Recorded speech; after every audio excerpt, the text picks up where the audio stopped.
3000.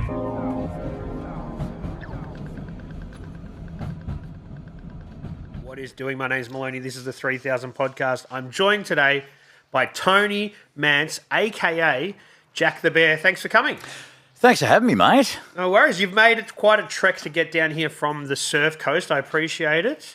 Oh, that's not a problem, mate. I gathered that you ran out of options to get people on, so I wanted to help you out. No, well, you'll be episode 105, and I'd like to think you're in good stead. There's been nothing but solid guests so far, and I think you're going to add to that stable. Oh, thanks, man. I've actually been. I was told about you about a month ago because I put the call out. I said I want to get on some podcasts, and so someone said you should get on the Maloney's man. So I've been following your podcast, and it's great, man. So. Cheers. So 105 is good. But you know when it really kicks in, though? Apparently from people I know who have been successful with their podcasts and will define successful as getting good traction, monetizing it, and actually now to the point where that makes some real money. Mm-hmm. I think 400 seems to be the cutoff from what I understand. Okay. So you're on your way. Yeah, I'm on my way. It's only been 18 months. 400, if I do the maths, I do 2 episodes a week. That's 100 next. So I'm still a couple of years off. A lot of work, dude. People don't realise just what's... I've had to stop doing my podcast because, look, I'm an old crusty white boomer. You can't tell. And I'm not very good with the tech. Yep. And so my problem has been, if anyone out there wants to help me, I need someone to edit. I would love to get the podcast back up and running. I just need someone just to do some basic editing and titling and, although I hear AI can do that now, but... They do it pretty poorly. I've tried a few different options and they do it pretty poorly. I think that is the dream, though, for everybody, and I've got no illusions of trying to make money out of this, but I'd love to get to the point that I could have someone help with the AV stuff and the editing. That's the dream for me personally. Yeah. I think a lot of people are on that same sort of... Yeah, because there's a lot to be said about... content's one thing, but I think there's something to be said about someone that actually knows how to do stuff on the back end, making it look good, making it look slick and engaging, because we're in the attention economy more than ever right now. For sure. Yeah, and there's no shortage of podcasts, there's no shortage of, content creators, but there's a lot of noise in amongst that, and everyone's fighting, above each other to try and stick out. So, and the same can be said for music. Oh, absolutely. Anyone can make music now, and there's good music out there. You just got to dig. Most definitely. So, like with anything, double-edged sword, right? The access to technology, which allows people previously who were creative, had some real chops, but didn't either have the money or the tech available to them, now have that. Mm-hmm. But again, they've got to compete with everyone else who has access to all the same stuff. And that's why, look, it's also like you can buy all the stuff. I've spent lots of money. Then you still got to figure out how it works and get it to work harmoniously. And when somebody's come from 4 hours away, be ready to go. Mm-hmm. So there is a lot to it, even with the technology. Yeah, most definitely. Yeah, absolutely. Well, it seems like you're doing a pretty good job of it so far, my friend. I'm trying my best. Anyway, let's talk about you. You are Tony, but you're also known as Jack. Before we sort of jump into your story, where does the name come from? I've just got to ask about the name. Yeah, sure. You know what?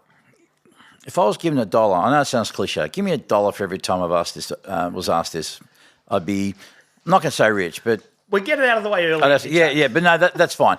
So, Jack the Bear was a name given to me by 2 drunks in the New York subway, way back in the day when I first went there to learn my craft. Jumped on a train with a friend, we're at a party, there's 2 drunks in the subway. We walk into the carriage, and the first thing I remember hearing these 2 drunks saying, "Don't blame me, blame Jack the Bear." And then he pointed at me. Right? And my friend heard this, was laughing. Just now, you understand, I'm young. I'm a young pup, okay? What are we talking, like 19? Yeah. Young kid. I've got no idea. Well, I'm still trying to get my footing, right? Yep. In the place. And he said, "Oh, that's hilarious." I said, "What's so funny?" He said, "Well, those guys are Canadian." I said, "Well, how do you know that?" He said, "Oh, you'll tell by the accent. You'll work it out." He said, "And those guys work in timber." I said, "Well, how do you know that?" He said, "Well, they called you Jack the Bear." I said, "What's the connection?" He said, well, Jack the Bear is a mythical character that you blame when things go wrong. So, in the timber, lumber industry, if, for example, you were to fell a tree and it landed on someone's car, you'd say, oh, don't blame me, blame Jack the Bear. Now, the irony is, as a mastering engineer whose job is to fix people's recordings, Jack the Bear's the patron saint of getting things wrong. So, so here I am, someone who's trying to learn a craft as to how to get things right, but yet there's a nickname about someone who gets it all wrong, or who you blame when things go wrong. So there's a touch of irony. Quite a lot of irony. So that's why he found so funny. And then he started calling me that, and the name is stuck like the proverbial dog shit to a shoe. So here we are, my brand. Jack the Bear. Yeah, well, you can understand why it sparks curiosity for people. Yeah, absolutely. If your name was James, then people go, oh yeah, James, and then Jack the Bear. But because it's totally removed from Tony, then it's And often I still get asked, well, what do we call you, Tony or Jack? And I think the general default for me is if I'm at a gig and I'm introduced to someone, I'll be Jack. Okay. But if you were to invite me around your place to meet your parents, for argument's sake, or a family do, then I'm Tony. Although I've been going, so Jack is the professional name, the brand, but as a speaker, because apart from the mastering, when we touch into that, because it's an area that I'm really passionate about and getting more and more into, I marketed myself just under my name. Yeah, and that is something that happens in a lot of different professions. You can have your stage name, your moniker, whatever you do. But if you want to become more than that, if you want to talk about things outside of music, then you go with your real name. Yeah, and people do that a lot. Yeah, absolutely. That makes sense. For sure. All right, let's talk about your story, growing up, and how you sort of got into music before Jack the Bear, before you were even Jack the Bear, when you were just Tony. Yeah. Well, I was brought up, people in Melbourne would know, western suburbs boy, born and bred in Footscray. And music for me was something that was a constant in my life. My dad was a collector of hi-fi.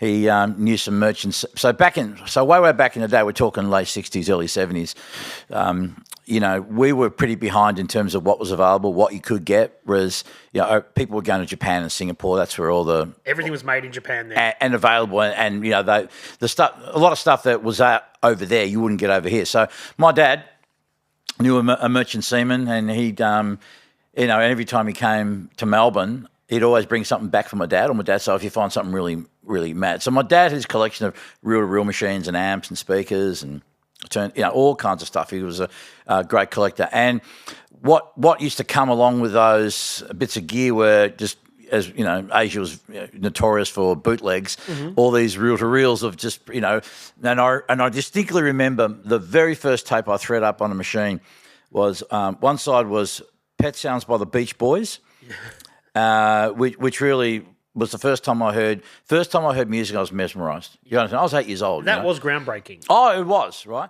So of course I'm a kid. I don't understand production or the relevance of it, but I remember the first time I heard it, I was just mesmerised. And the other side was Johnny Cash's greatest hits. But my dad listened to a lot of music, loved hi-fi. So music was with me. I always loved it. Hated school growing up. Hated authority. Couldn't stand teachers, and I just didn't like the idea of being told what to do, when to do it, how to do it. Just never sat really well with me. And as a lot of creatives. Yeah, absolutely. And I just always remember, for as far back as I could recall, that I wanted to do something involved with music. Tried to play guitar, didn't do very well. Also worked out that I wasn't going to have the looks to be a front man, a talent. So I thought, okay, I need to do something behind the scenes. And as someone that would listen to a lot of music and records and boredom, I used to save all my lunch money and bus money to go buy vinyl. And I'd look at all the liner notes and, look at, who's the engineer and just read the credits, okay? Yeah. And so I thought, you know what, I want to know how to, what made the sound go from one speaker to the other on the other, my headphones, and just the magic. I was just fixed by it. Yep. And so I thought, I want to learn how to do this. And I didn't know how, obviously. I didn't know where to start. There was no school that would teach you that kind of thing. And Footscray is a very working class area as well. So it's not a lot of art happening out there, I'm guessing. No. But now, at this point, I had moved to... I was born, okay, so I grew up in Footscray as a youngster, then moved to Moonee Ponds, and Moonee Ponds is still pretty working class. Then it was. Then, different now. Yeah, different now, yeah, absolutely. And then and then from Moonee Ponds went to Essendon, which was a bit more, certainly not as rough. It was certainly not what it is today, but still relatively working class. But you're right, not a lot of creativity going on out over there. And where are the record stores? Are you venturing into the city to go to the record stores? They're local record stores? There were some local record stores, but because one of my dear friends, Martin Cook, rest in peace, buddy, who got me into this whole mess, would tell me, you got to get the import versions. Don't get all the local pressings; they're rubbish. You got to get the Japanese pressing, the English pressing, Because the they're American. mastered differently? Manufacturing. Okay. Manufacturing. So, and I guess you could, and yes, mastered too, because back then mastering, as it was the transfer. This is pre-CD, right? Yep. So mastering really then was what? It was transfer. So from the tape to the lacquer, and then the pressing. So the cut would have been superior.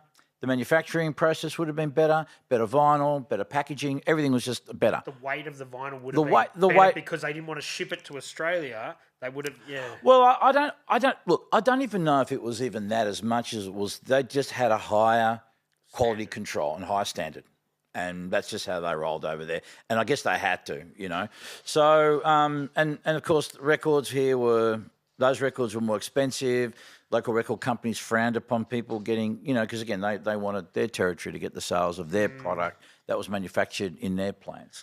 So Martin got me into it, and I just said, listen, I'm going to learn how to do this. I've got to work out a way, because I realised very early, and when I say very early, I mean when I was 15, that I was going to work a big chunk of my waking hours, because back then, I don't know if you remember, but there used to be a commercial for Mars bars, right? And the logo, not the logo, the slogan, thank you, was 8 hours work, 8 hours rest, 8 hours play. Okay, so theoretically, if that was true, that meant roughly 50% of my waking hours are going to be working, and that just really stuck with me. They're like, wow, that's a big chunk of my life. Now, coupled with that, my dad had a canteen in Port Melbourne back in the day when we used to have a manufacturing base. Yeah. And so that's where I grew up? Yep. Whereabouts? Ingle Street. Okay. It was on the corner, Ingle Street and Rogers Street in Port Melbourne. Yep. That's all completely changed, as you know.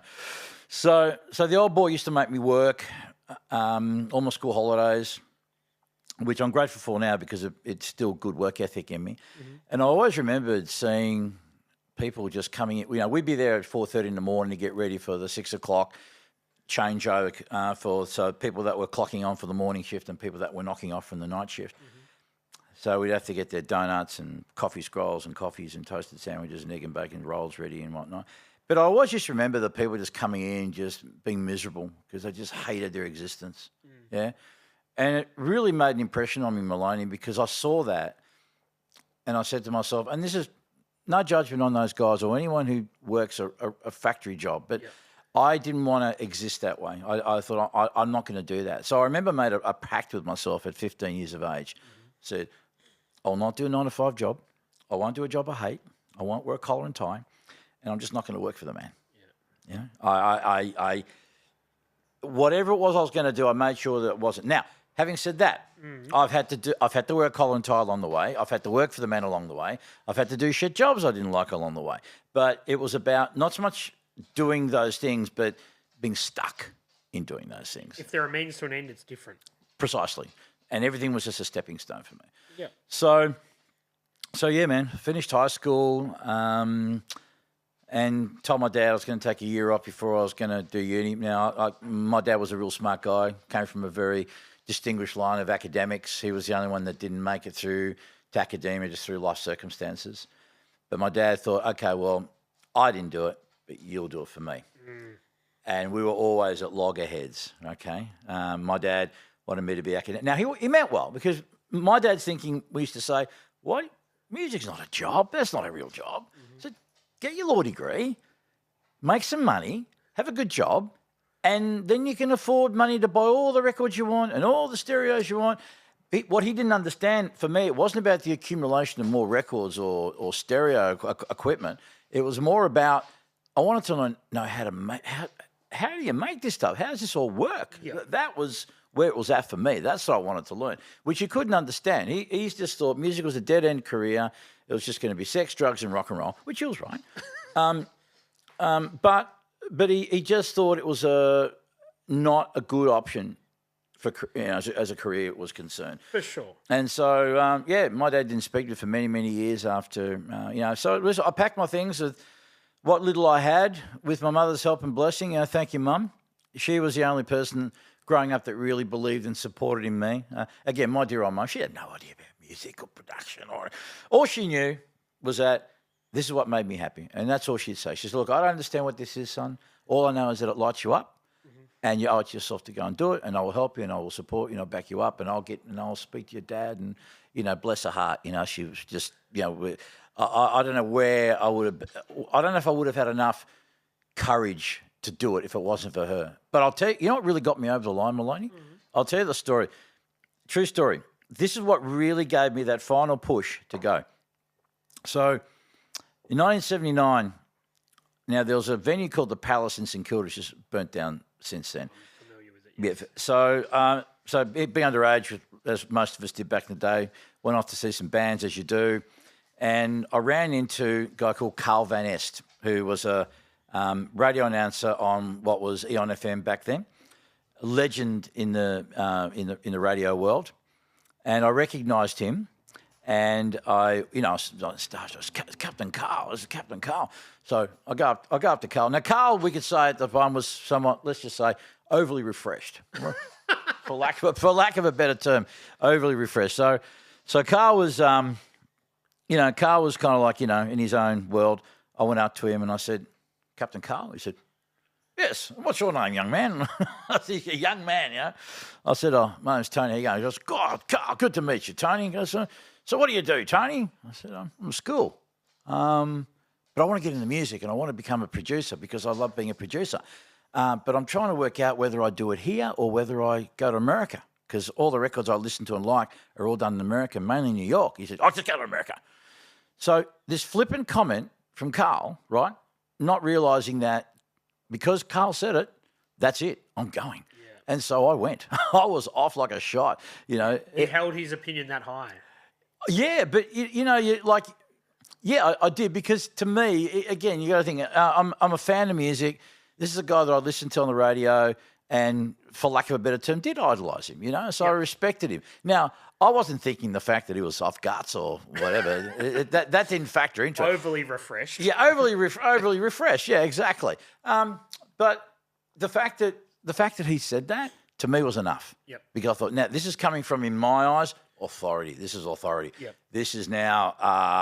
This is now. This is in my charts. I got to do it. Yep. So off I went, and that was it. That was it. That really was it. I mean, my mother gave me lots of encouragement and support, but having someone of his stature and who I idolised and put it on a pedestal, for him to say that, I thought, okay, then that's it, and off I went. So, and we're talking, what did you say, 79? 19. It was actually 81. I ended up, yeah. Okay, so in 81, and had a bit of a look around. Could you go to New York and stay there and study as long as you wanted if you had the coin? Was that a thing you could just do? No. So what did you do? I just went over there and hung out, and then I worked out that I could get a visa to go into Canada. There was a working holiday visa that you could do. So I would venture in and go, went to the studios in New York, and then I went and stayed a while in Toronto and basically tried to stretch it as much as I can until I became an illegal alien and just rode out my luck and managed to escape. And so you were just literally going there into studios with no connection saying, "Hey, I'm a guy from Melbourne, Australia, and I'm pretty keen to learn. Teach me." That's exactly right. Exactly right. And I did have some communication prior to going, which was done with letters. I don't know if you kids remember letters. But yeah, so I remember, and kids don't realise how lucky they are to have this. Any questions you've got, you can, Dude, astounds me, right? Anyway. I guess you're looking at the record labels on the records and sending them cold call mail. Well, I actually went to, it was the studios, okay? It was the studios. So of course, there was, I had to go to the local library to find the Manhattan Yellow Pages to get the address and the phone number. Also had a friend at the time that worked at what was known as Telecom back then. And for $20, which was quite a bit of money back then, he would, on his shift, So provided it was working at the right time and the time zone was right, he would hook me up with a phone call. So Patch I'd be you in, sort of patch thing. me in, Yeah. and then I'd ring these places and say, hey, I'm from Melbourne, Australia, big fan of your work, would love to come. And the Americans being Americans, saying, yeah, man, come over, it'd be great. Yeah. Not realising that I actually did show up. And the look on some of their faces was just like, oh, my God. But I think they just liked the fact that I was crazy enough to do it. Yep. You know, people thought I was brave. I was just young and naive and silly, but I just wanted it so bad. I wanted to learn from these people that were like heroes to me, because I thought, oh, wow, these people and these records they're making, I want to do that. And the plan was I wanted to go there and then eventually come back here with that experience, because back then especially we really did have quite an inferiority complex. Again, lots of records were being made overseas. Australians didn't think that much of themselves in terms of where they sat on the world stage, and this perception of America's better, England's better, we're just shit, right?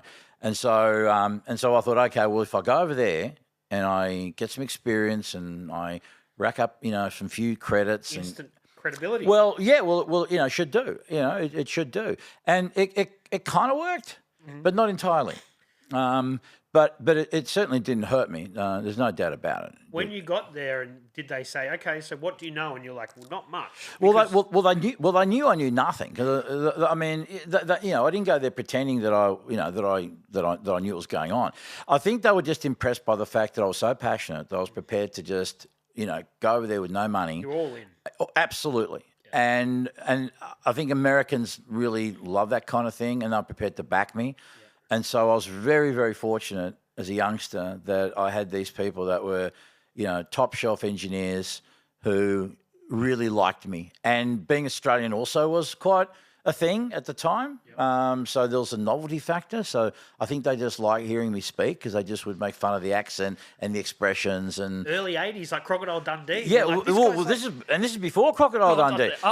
It really exploded back with the shrimp on the Barbie and and In Excess blowing up and Midnight Oil and but Australian bands are doing well. Little Red Band were doing well over there at the time. From memory, Air Supply were doing pretty well over there. AC/DC, of course, was starting to do pretty well over there. Well, very well over there.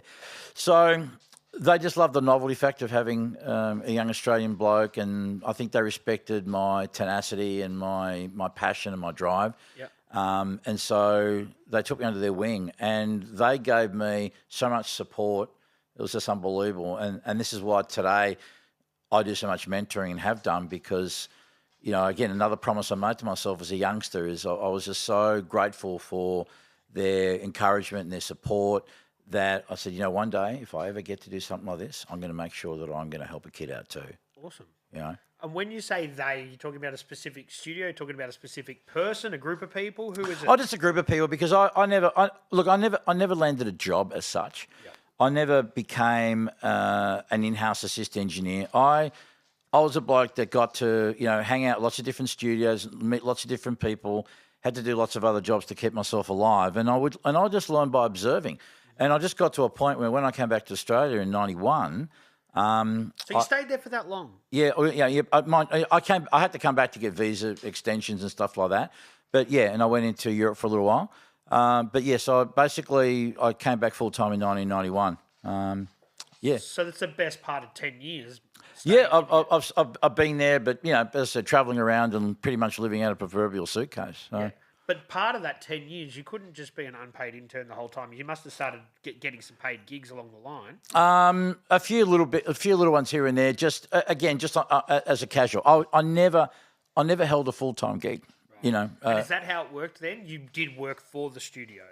I never worked for the studio. No, people would generally. Okay, so the orthodox approach, right, was you went to a studio and you started as a runner. Right, so you be going off and getting the coffees, making the tea, the shit kicker, the dog's body, yeah, right.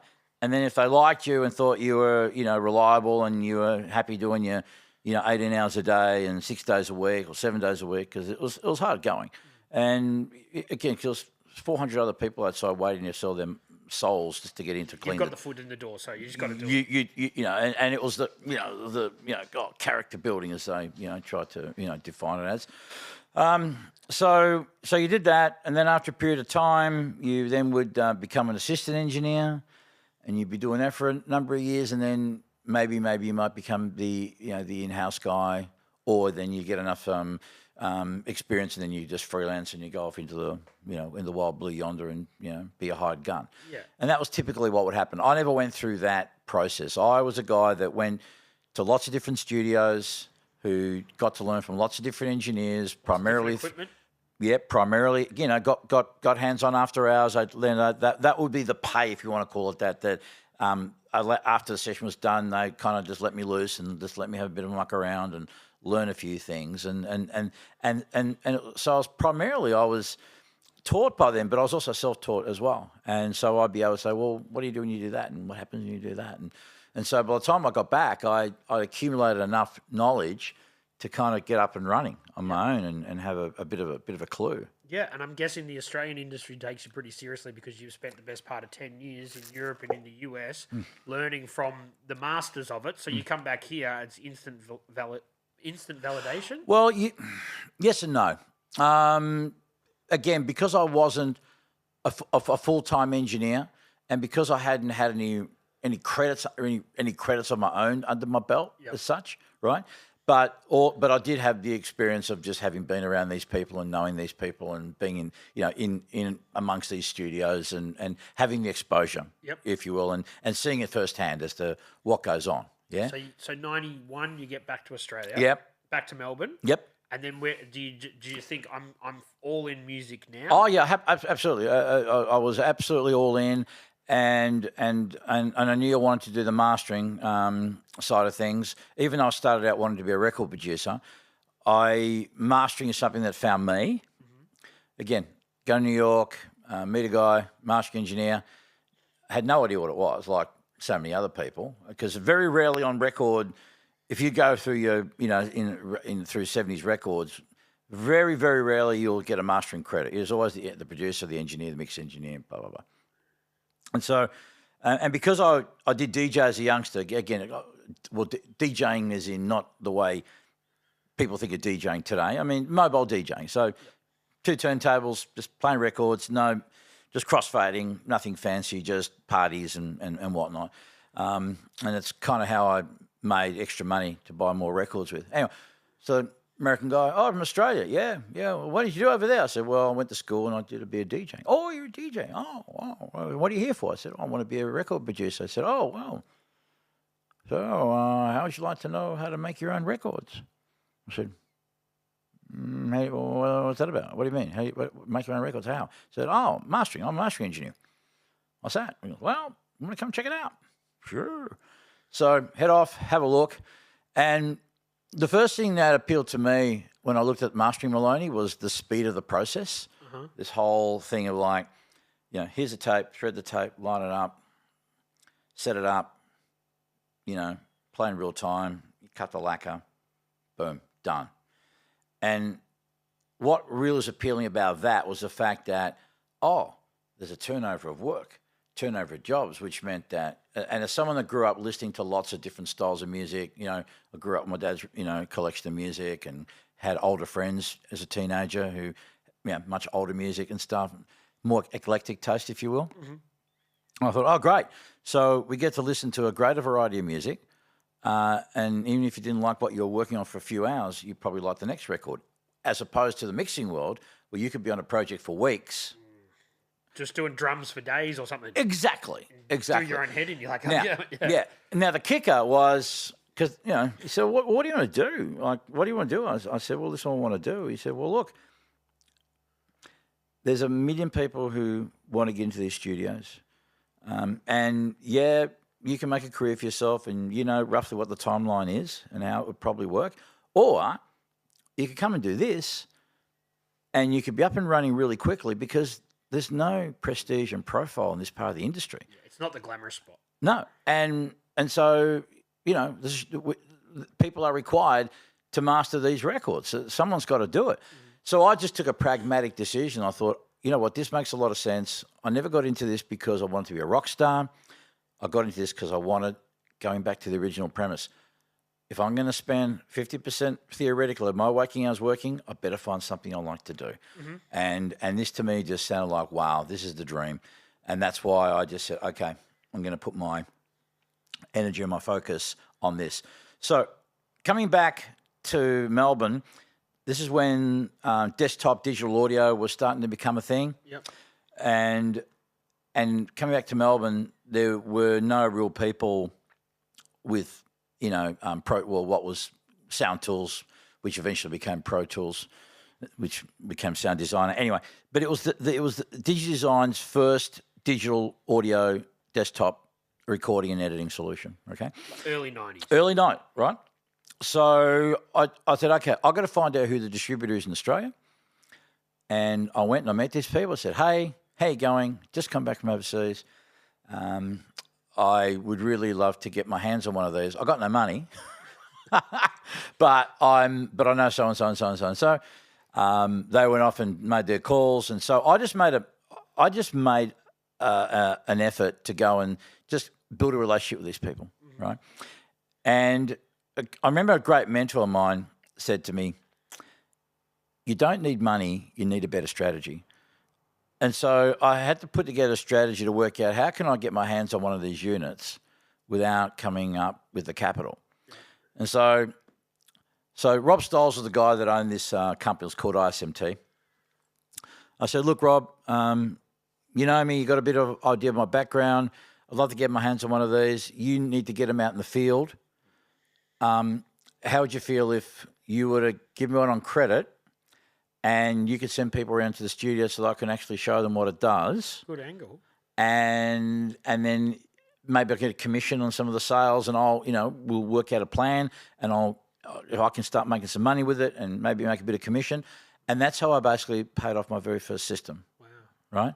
And that's how it went from there. And then we repeated it another time with another system. And that's how I basically got it up and running. And then the business started slowly making money, and I kept investing money back in the business to pay it off and to start getting analog gear. In the meantime, I was doing all these side jobs, which I did right up until 2002, 2003, I think. So it took about 20. Look, so the journey for me was about 21 years from the inception, the idea, to getting the studio up and running, and more importantly, having enough critical mass in the business where I didn't need all the side stuff. Which was predominantly your whole adult life to that point. Correct. Correct. It was a long journey. Yeah. It was a very, and the reason it took so long is because I wanted to do it at a very high standard. When I built my studio, I got the best acoustician I could get. I just went all out because my thought was, if I'm going to fail, I'm going to fail big.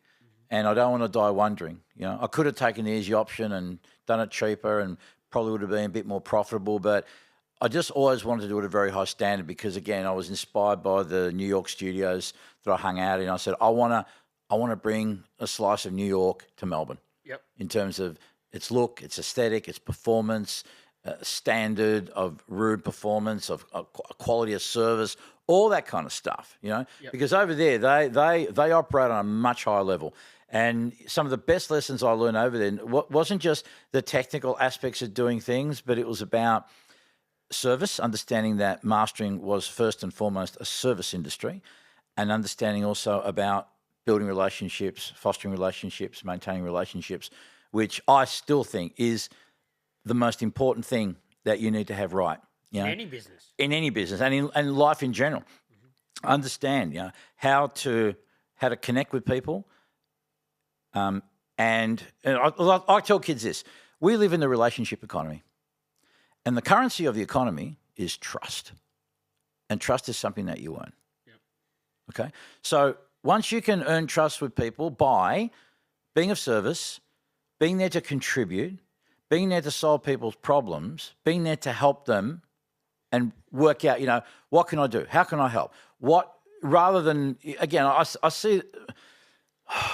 Biggest mistake in network, and I was guilty of this too when I was very, very young. Thankfully, these mentors helped me through this.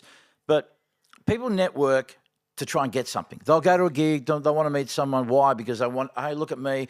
Can I get a job? Can I get an internship? Can you give me this? How can I get this?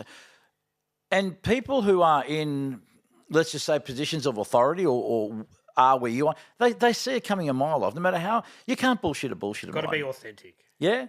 So, you're better off, first of all, just saying, look, I either don't know what I'm doing or what I'm talking about. And rather than try and find an angle, or find a way to bring some value to someone. Yeah. And in this day and age, with this bad boy, and this is what I don't understand on mentor kids, and I don't want to sound like I'm having a gripe. Again, I had to go to a library to get the yellow page just to find the dress. Whereas now, everyone's got a social media account. The vast majority of people run their own account. They usually share quite a bit about their life. And so I'll give you an example. I'm going to give you a great example of a kid who wanted to become an intern, had no experience of being an intern, but somehow managed to capture my imagination, okay? So this kid who followed me online hits me up. I put a post up, I got this Mac, I'm having problems with my Mac, oh shit, I'll help, So this kid gets a hold of me and says, hey, I noticed that you got a problem with your Mac. I'm a Mac whiz. Tell me what's going on with your Mac. Can I come and give you a hand? Where's your studio? I'll come down and see you. So this kid came down, helped me out. So in the meantime, I've got some trust in this kid because he's come to help me, right? And while we're at it, we're having a discussion. So I said, oh, so tell me a bit more about yourself. I said, oh, I'm in audio school and I'd like to learn. Would it be okay if I come down and shadow? How could I say no to the kid? Mm-hmm. The kid helped me out. For sure. Right? He didn't come asking straight away for a job. He came answering my SOS, right? So I had another kid, the same sort of story. Kids in the jiu-jitsu, saw a post I put up, rolling, and he goes, oh, I noticed you do a bit of jiu-jitsu. Yeah, well, I do a bit of jiu-jitsu, so it's great. And we started having a conversation on Instagram, not about music, we were talking as equals. Yes. You know what I mean? And through that conversation, I got to know a little bit more about this kid. Again, he started to get my trust. I started to relax around him. And then so when the time came, it became me that was asking more about, well, what are you doing? It just became a lot more organic. Yep. You with me? Yeah. And so I think this is where kids get it wrong. And because I still see people will come up to me and they'll say hello and straight away it's like, oh, you haven't got any positions open, have you? I go, I just met you, dude. Yeah, I just met you. It's not the right way to approach a situation. I'll get people messaging the Instagram that don't even follow the page. Hey, can I come on your podcast? I reckon I'd be a good guest. I'm like, well, you don't even follow us.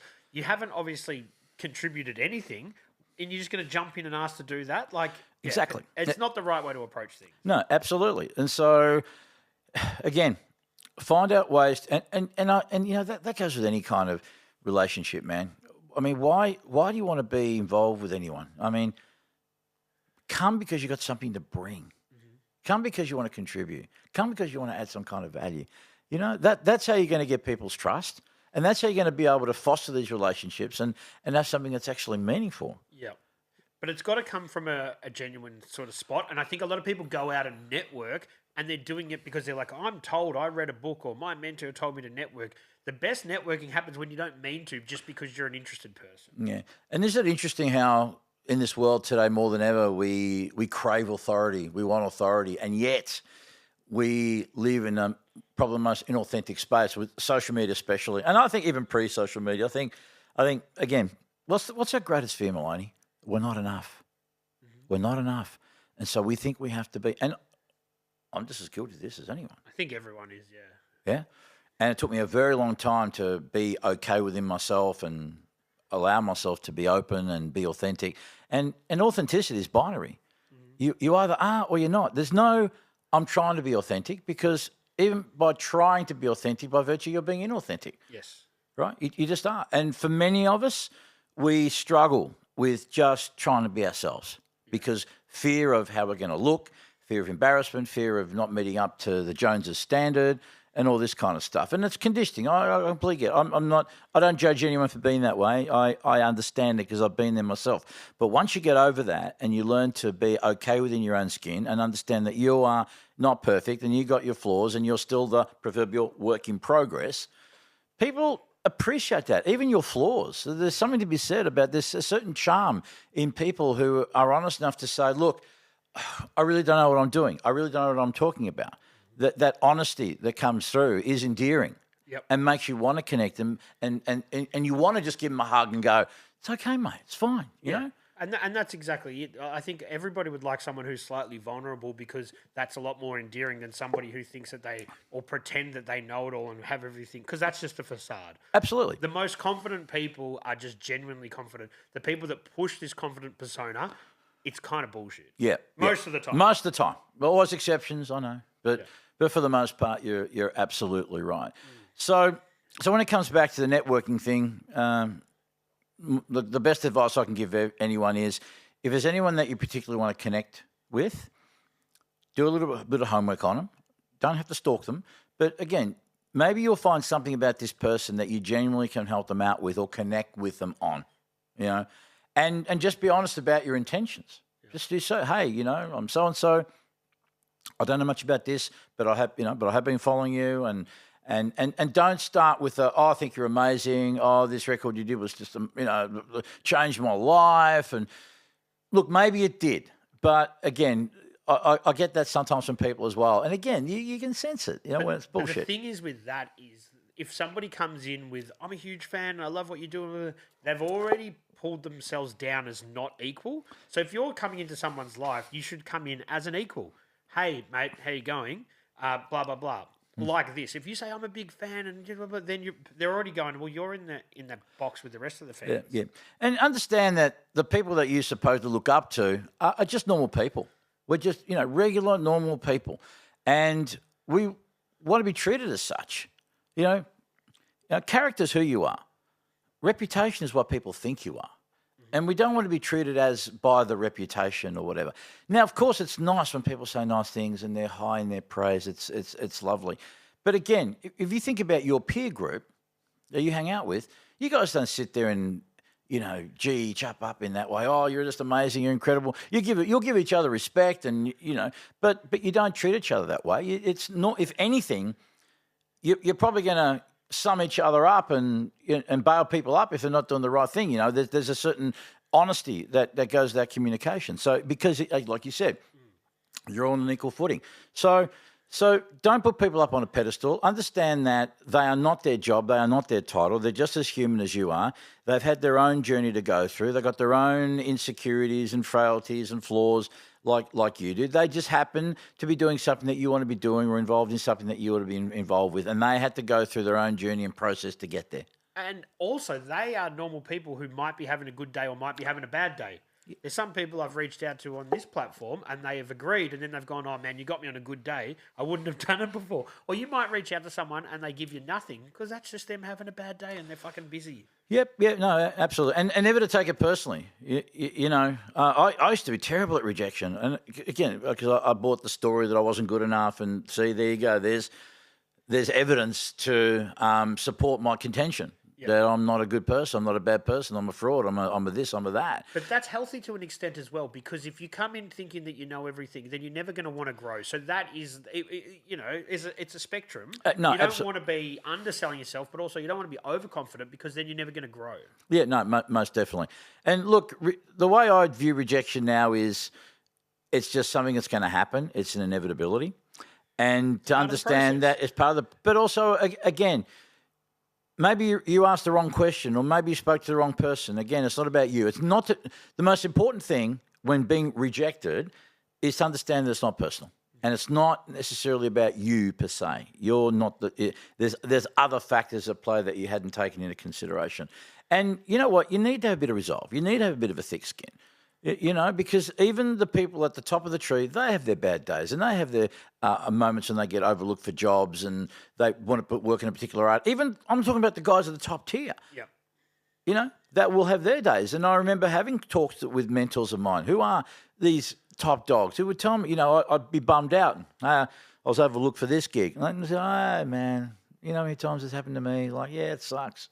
But hey, it's just the way it goes. This makes room for another gig that probably is going to be a better gig for you. You got to learn to be philosophical about these things, and just have a thick skin. Don't take it personally, and just press on. And it's like that sort of thought process that, is this going to matter in 3 years' time? It probably won't. So don't worry about it too much now. Don't dwell on it. Move on. You know what I mean? Yeah, most definitely. So let's get back to your personal journey, early 2000s-ish. Where are we at now? 90s, you've got the studio. Okay, so I started the studio on a coffee table in the flat. Which area? Where in are you? Essendon. In Essendon. Yep. Yeah, in Essendon. I just became engaged as well, and had a little son, my first son on the way, and just started on a coffee table. And my initial start was just doing editing. So I didn't have any gear to do any mastering.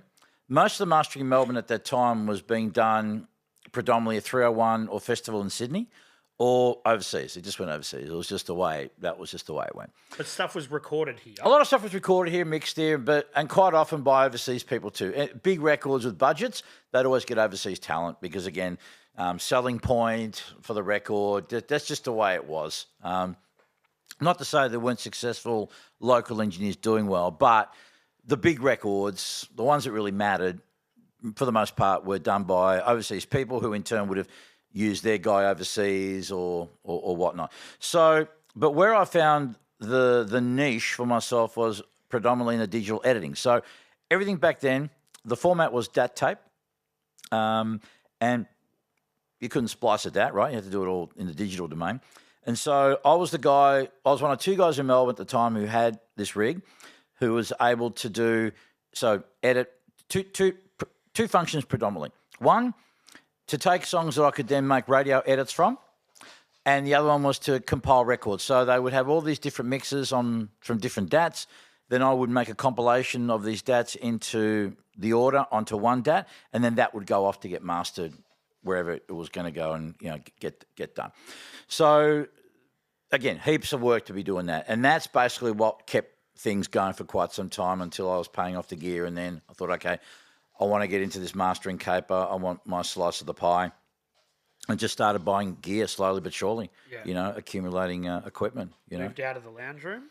I moved out of the lounge room into a bedroom, into a flat. And then from the flat, we bought our first home, and we bought it, believe it or not, on the strength that it had a bungalow in the back, which is probably, I'd say, half the size of this room. So not huge. No, not at all. But it was away from the house, and it was a dedicated building, and so we got to convert that into a very ghetto style studio. But at least it was separate from the house, and I started working there, and then it got to a point where it just got so busy that my wife at the time said to me, "Look, either you get out of here, or we're getting out of here, because we just can't keep having people coming in through the house all the time." Yeah, and with little kids and stuff. So from there I ended up at Sing Sing, which is now not there anymore, unfortunately.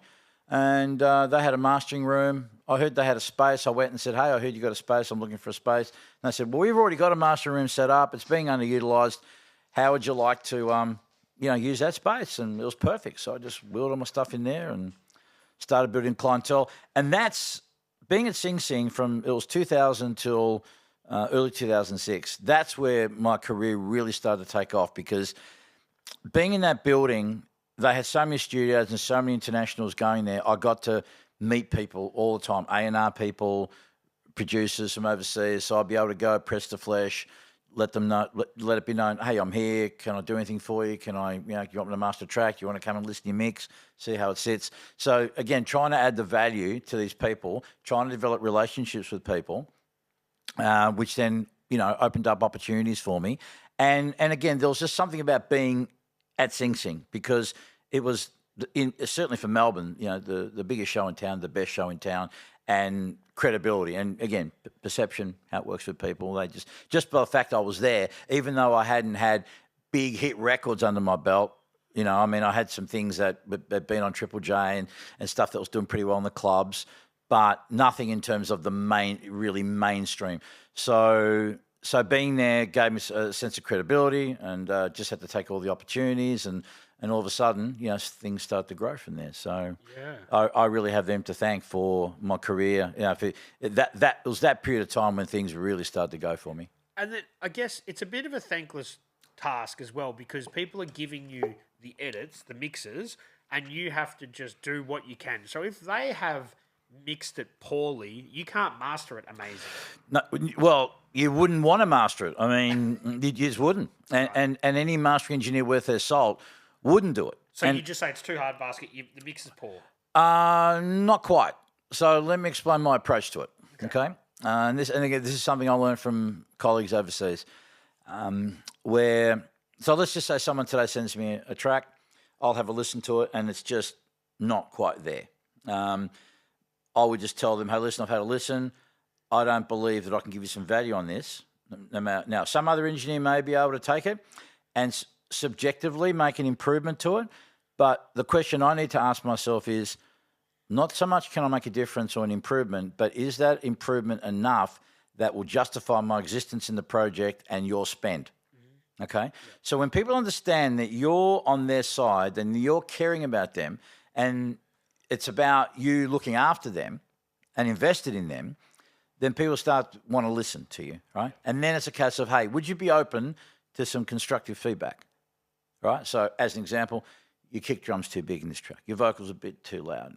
Maybe if you do this and do this, then we can have another listen. And if it's going to pass muster, then we've got something to work with. So I will never throw anyone under the bus. I just won't do it. Again, I've got to think about it from the perspective of the client. You know, what would I reasonably expect? What would I want to hear from someone else if I was in their shoes?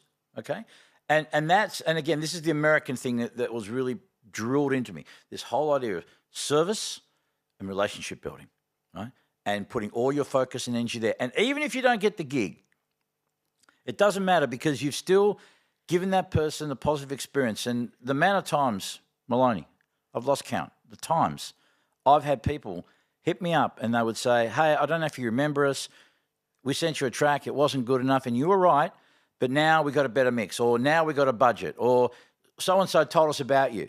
The goodwill that you create by being that honest person and being invested and being authentic with them, right? Mm-hmm. And not just taking their money because you can. Because here's the thing. Anyone, like I said, any engineer could take anything pretty much and make some improvement on it. But the thing is, that client who may not know what you do, may not know, but they're going to have a friend that might. And they're going to hear it and they're going to go, well, yeah, that's not right. Yeah. You with me? Yeah. And it takes so long and it's so hard to build a good name, but it takes no time to ruin your name. And it's not that so much that the bad news travels faster than good news. It actually gets amped up as well because you know what people are like, Chinese whispers. They like to egg up a story. You know, so something like, hey, he was late for a session becomes, well, he's a real downright dirty, rotten scoundrel from something that could be really quite small, you know, because, again, just human nature. So, you know, so this is why, and again, I tell kids, don't worry about what people think about you if they like you, but don't give people justified reason to speak badly about you.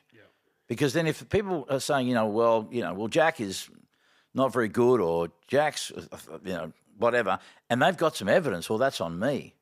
And that's what I've got to avoid. And that's what all of us have to avoid. Personal opinion, water for ducks back. So some of the biggest moves you can make is saying no because you know that is inevitably going to ruin your brand down the track. If you do the best you can do with a bad track, it's still going to come off bad with you because you haven't made it amazing. Yeah, and I think, if you're honest with yourself, you know what's right. You know what you're happy going out the door. Of course, music is subjective and my war may be your muddy, but I think there's a certain line, a universal line that all can agree to when they hear it to go, something didn't quite go right that day. And in the context of my job, which is the last check and balance, the quality control, because that's it. Because once it leaves my studio, the next time, Johnny Punch Clock hits play, that's what they're going to consume. That's what it is. So it's incumbent upon me to make sure that it's up to that high standard before it goes out the door. Not so much about, I care about, is my name on it. It's not about ego or pride. It's just about, it's got to be right. It's got to be right. And now that music, the way that people consume it is totally different to the early 2000s because, MP3s are becoming more of a thing then. But now the whole mastering process, I guess, is different to what it was, when you first started learning.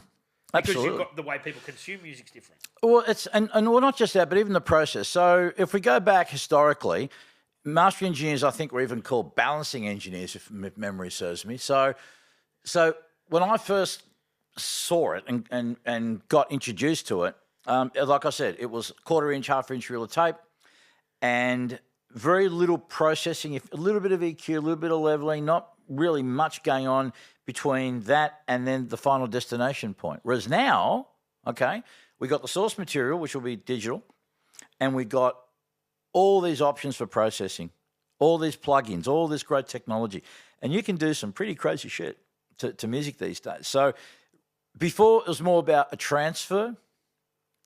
Now it's more focused on the processing and what else can be done. Having said that, you still got to start from a good point, which means your mix has to be somewhat in optimal shape, EQ balanced, dynamically balanced. It still has to kind of sit in an optimum shape. And ideally, you don't really want to be relying too much on the processing.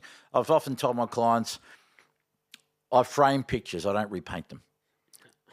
Right? And that, of course, comes with the caveat of it's a good painting to start with. So I'm not going to, so let's, or present the painting in the best possible light.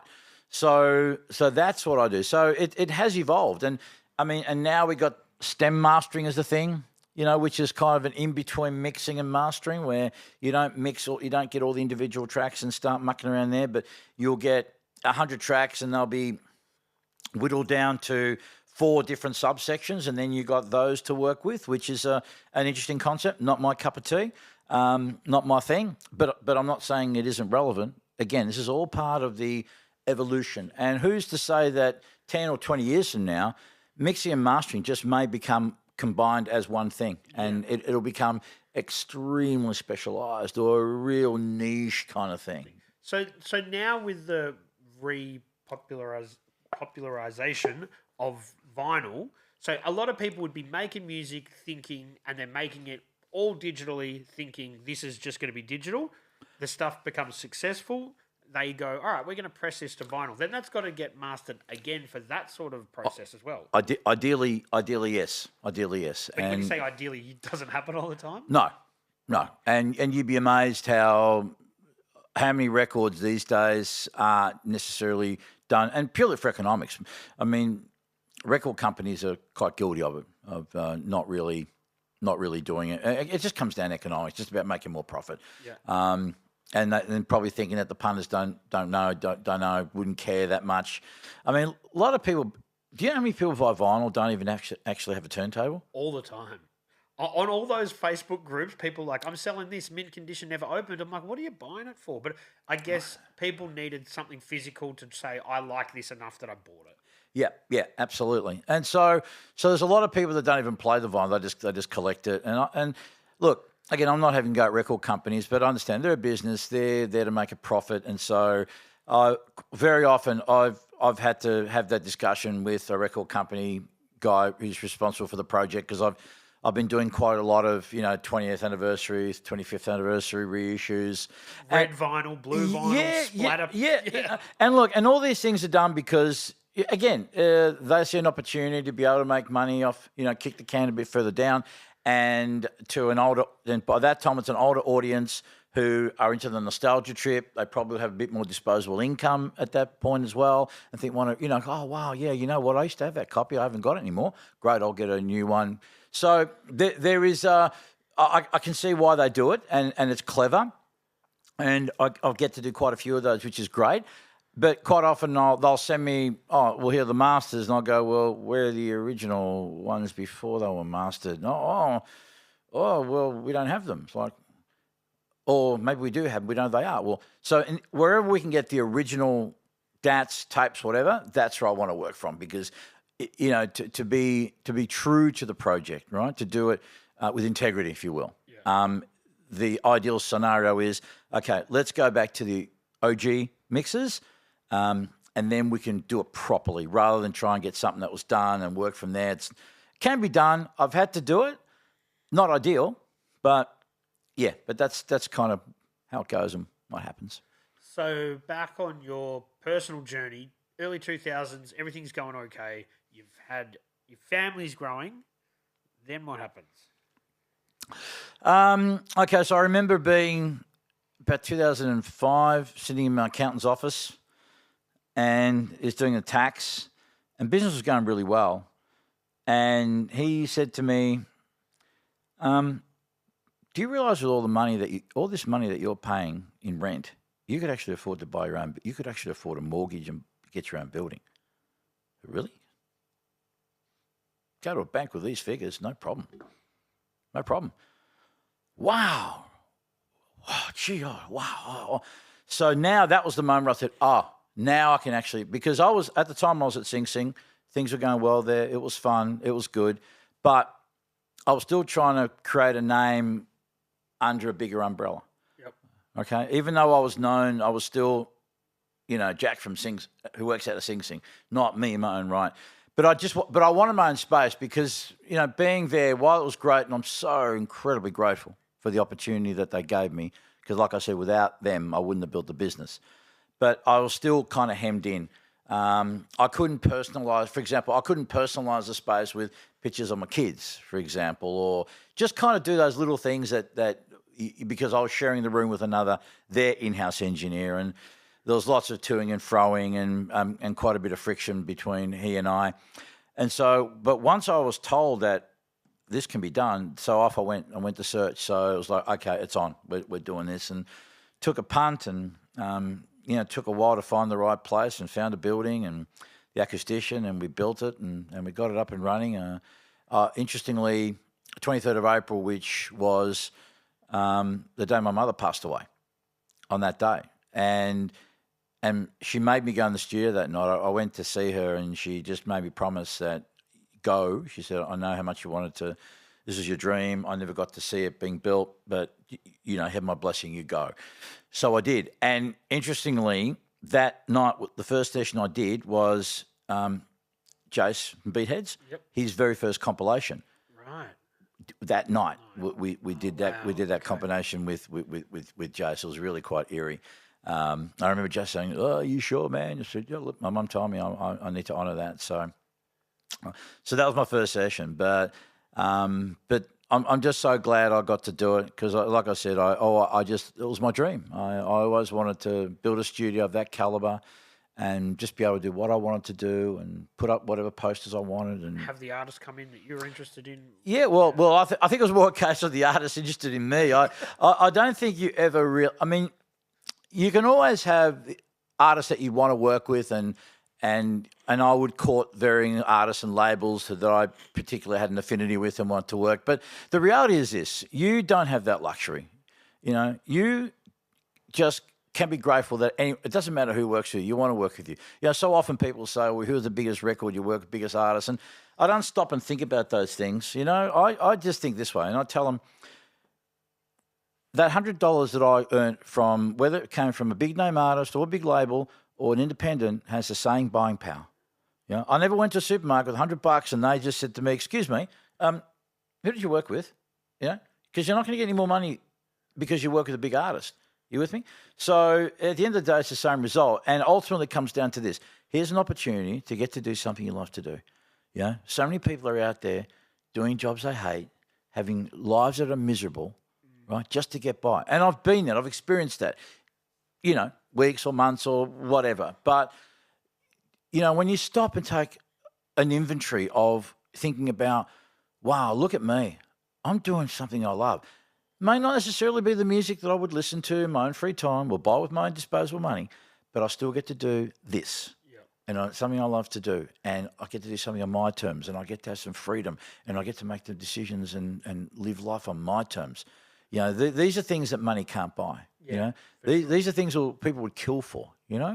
So to me, that really is the payoff. Making money is great, but the fact that you get up and get to do what you love to do on your terms is where it's at. Yeah, that's the dream as far as I'm concerned. That's where the contentment lies. And that, I think, is something that as time progresses, people are becoming a lot more aware of.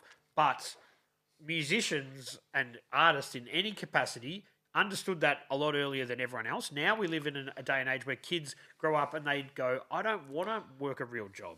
when you're a real outsider to think that 40 years ago. But now that's an option. People go, yeah, you could work multiple jobs. You can be an artist. It was crazy thinking though back in the day. Yeah, absolutely. But you know what? I still think today mainstream society frowns on. Okay, maybe not frowns on. Mainstream society still doesn't see artists and creatives as real professionals. They don't. They don't. I'm sure they appreciate them to a point, but I think a lot of people in, just your regular Joe Schmo just cannot understand how is it that you can make a living selling paintings or sculptures or, by being, a professional dancer or even, a music engineer. They see these things as hobbies and just nice things to do in your disposable time. I think it's slowly changing. I hope so because the average person, when you think about how much art, they're creative in their own right. They probably don't realise that they're creative too. But how much art impacts on them? Tell me, just the average schmo, right? Have they not read a book? Have they not listened to music? Have they not watched a movie? Have they not watched a TV show? Have they not gone off to see a comic? Have they gone off to see a play? I'm sure they have. So it has impact. It has value. They just, and for the most part, they've paid for these things, right, to consume them. Yeah. Right? They just still can't wrap it around their head. Yeah. Even the coffee that they're consuming has been designed by an artist who has this communication in mind. When they get in their car, they're listening to the radio, which is being put together by a whole bunch of... They are consuming it. They just don't understand the value because the world would be a much more boring place if there wasn't creative people doing interesting shit like that. Yeah, most definitely. We'd be in a boring world, man. Oh, absolutely. What's that meme of...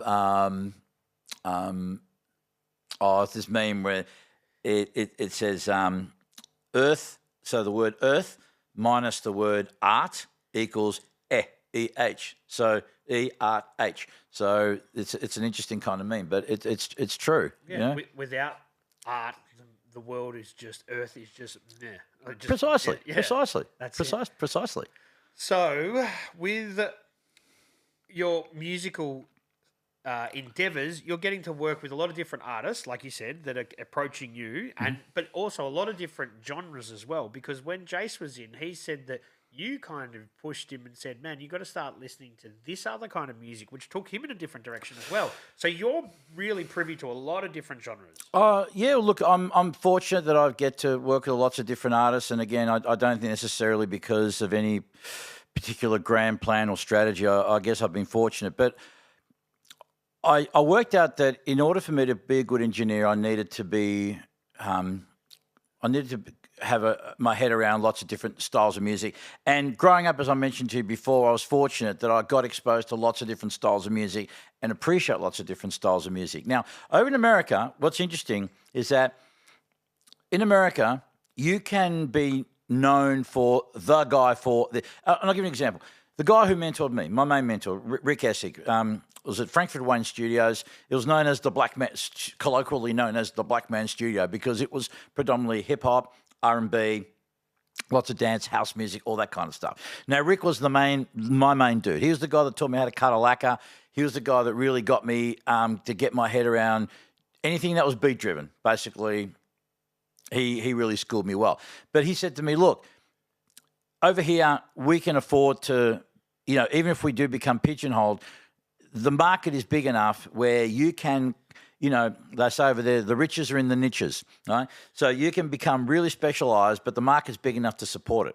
Yeah. In Australia, that's just not going to happen. Yeah. So you may become known. I mean, I remember in the 90s, I did lots of, I was doing a lot of stuff for Mushroom Distribution Services that licensed lots of dance records and hip-hop records and stuff like that. Predominantly dance club records. And then I got to do stuff for Red Raw and the All South Foundation and all these mixed compilations. So I started becoming the guy who was all the sort of dance stuff right through the 90s.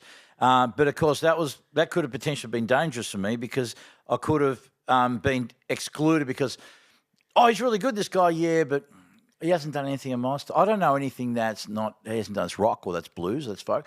So, but look, slowly I had some opportunities to create a broader spectrum of stuff. So yes, you do have to be conversant and good at a broad range of music. You don't always necessarily get control over that because, again, the what if you work on a record and it blows up in a particular style, all become you're the man for that. And people are going to go to you, which means you're going to get more of that and more of that and more of that. And so whether you like it or not, you may start becoming pigeonholed. But look, fortunately, I never became really pigeonholed, although these days, again, because of a lot of DJs have now become their own producers, make their own music, do their own mastering. So in that EDM kind of world, particularly, I haven't done a lot of dance or club music. I get to do lots of other kinds of stuff, but occasionally I'll still do the odd dance record. Still do a little bit of hip hop here and there, when it comes along. So yeah, that is the thing with the whole niche thing is you can fall into something without meaning to. It's happened to me here. People are like, oh, that's Maloney. He's got the hip hop podcast. I'm like, it's not really hip hop. It's supposed to be about everybody. But if you only watch the hip hop episodes, you'll only take that from it. Mm-hmm. But I'm actually talking to, people that are in all sorts of different, creative capacities. Yep. But if you're going to look at it in one way, you're gonna think it's a niche. It may not be. It's exactly the same with your mixing and or with your mastering. Yep, absolutely. So look, thankfully now I'm again known as someone who's had quite a few years here and having done lots of different records and different styles. But look, here's the thing. When it comes to mastering, you're always at the mercy of the mix. So I think that regardless of genre, if you approach it with this, default attitude of just don't do any harm to the record, conserve the mix intention, just bring out the best of it, you should be okay. Yeah, regardless, because most of the work is done, This is why I always laugh about any gold or platinum records I receive. Well, look, don't get me wrong, I'm so grateful for them, and I love having them, and they're wonderful to have. Those gold and platinum records weren't there because they didn't go gold or platinum because of me. That makes sense? I mean, a lot of ducks had to line up. I was just lucky enough to get a Guernsey on the team, and as it turned out, that record, whether I was there or not, was probably destined to do well and get those sales. You with me? So this is why I'm very not dismissive of them. I'm grateful for them, but I'm also aware that there was also a little bit of luck in that I got a Guernsey, right? And so, everything kind of went its way. I'll give you a classic example. Guy Sebastian, right? His first album. So Guy's record on pre-sales alone meant 7 times platinum. Yeah, because he'd won Australian Idol. It won Australian Idol. Right. Okay, so regardless of who was involved in that record, because there was the funding, there was the backing, it had the machine behind it. Yeah. It was set in stone, right? So to get a platinum award for that, and again, and I was actually really lucky I got onto that because originally that record, the original first release was done by Steve Smart at 301, and a friend of mine, a producer, Jared Rogers, worked on a track with Guy, and they wanted to put it on the album and make another version of the album. Okay, and Jared said, "No, I want my man." Right, so thanks to him and his insistence, and had enough pull with the A&R people to get me on board. So the album had already been done. So then luck. I got lucky. I got a Guernsey to do one song that was added on the album, and of course, because I was involved, you're guilty as charged. There's your platinum. You know what I mean? You take it. Of course, I was going to take it. But again, this is what I mean. It's the most important part in all of this is the song. Yeah. A good song is a good song is a good song, and then if you can take that song and have a great arrangement and have it well captured, and performance and great, capture it well, and then a good mix. I'm just the proverbial icing on the cake, right? But ultimately, people buy the song, mate. That's what matters.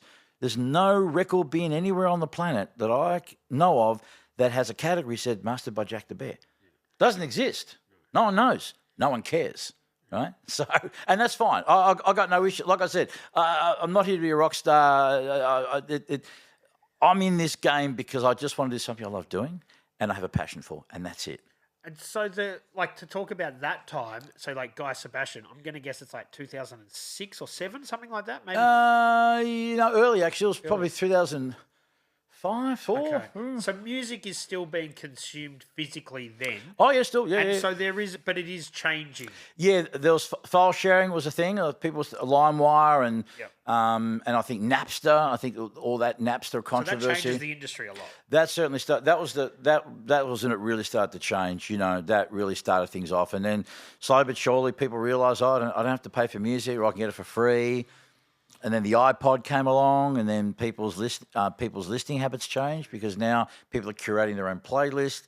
People aren't really listening to albums. Social media comes along, video games. So I was growing up in the 70s where music was the primary source of entertainment. It was a ritual. Save your money, take the tram, go into the city, buy the vinyl, come home with your vinyl, put it on with your friends. Everyone would shut up and listen, actively listen. People went on their phones. There was no other activity to take you away from the experience of listening to the record. Yeah. Whereas now it's just different. And I'm not having a go at the kids today. That's just the way it is. This is the world that they are in. And if anything, my generation should be at fault and to blame because we're the ones that created the world that we brought them into. But, so yeah, you're right.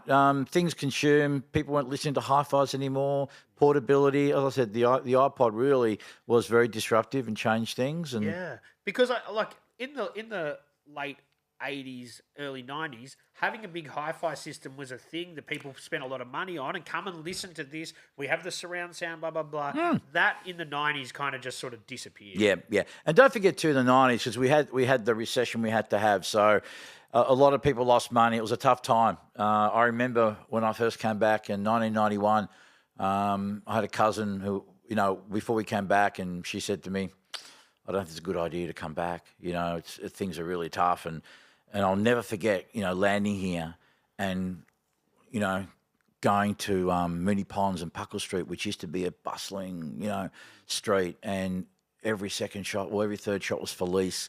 Going down St Kilda Road, every second building was empty. People were giving free rent just to have people, in the building.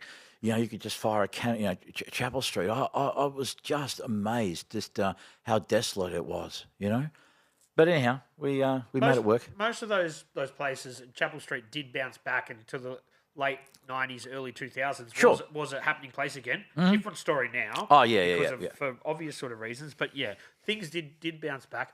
I remember as a kid, as a teenager, that music, CDs were a thing. Before digital really took over as far as file sharing, mini disc was going to be a thing. Yep. And that just never never found its place. No, it never did. And there was also the digital compact cassette as well, which was a Philips. So, as I understand it, there were record companies vying for the format because the one that would win out, it was like VHS and Beta, same kind of thing, right? So there was a CD which was the Philips, I think, were behind that, and then you had Polygram wanted to do the digital compact cassette, Sony with their little mini disc, and they were all competing. But of course, the people at Sony couldn't get their catalog on the digital compact cassette. The people at Polygram wouldn't let their Dire Straits releases go onto the mini disc, and so it just became this untenable situation. Now, how is it that the CD won out? I'm not sure how, but it did. Something had to emerge and become open source. Well, yeah, there you go. So, and I think that's why VHS won, because they let other brands make the VHS player. Actually, do you really want to know why? Tell us. No. Okay, no, true story. Because the porn industry adopted it. Yeah. And once and because just being so pervasive and so much stuff out there, everyone just could have went with that because everyone was buying porn and they had VHS tapes and machines. So, and that really was the catalyst that made people go to make that the that one out. Because there was a while there because Betamax was actually a superior system. It was superior. I'm young at that stage, so I don't remember that. I just remember VHS. Well, I'm old, so I don't remember. I was born in the early 80s. So Yeah, okay, yeah. I think that VHS had pretty much won that battle by the time Yeah, I remember yeah. So there were all those different formats, and then of course, once things became more digitized, and of course, hard disk, and so now everything's on hard disk now, right? Everything's on USB and whatnot. So it was inevitable. It was just inevitable. The world was heading towards becoming more and more digital. And do you remember having conversations with any sort of record labels or other mixing engineers and stuff at that time that digital was taking over, and they're saying, look, we just don't have the money. This piracy is becoming an issue. Did that change the whole fucking landscape? I don't think we had really conversations. I think we just saw it as an inevitability. We just saw that, this is where it's all going to go.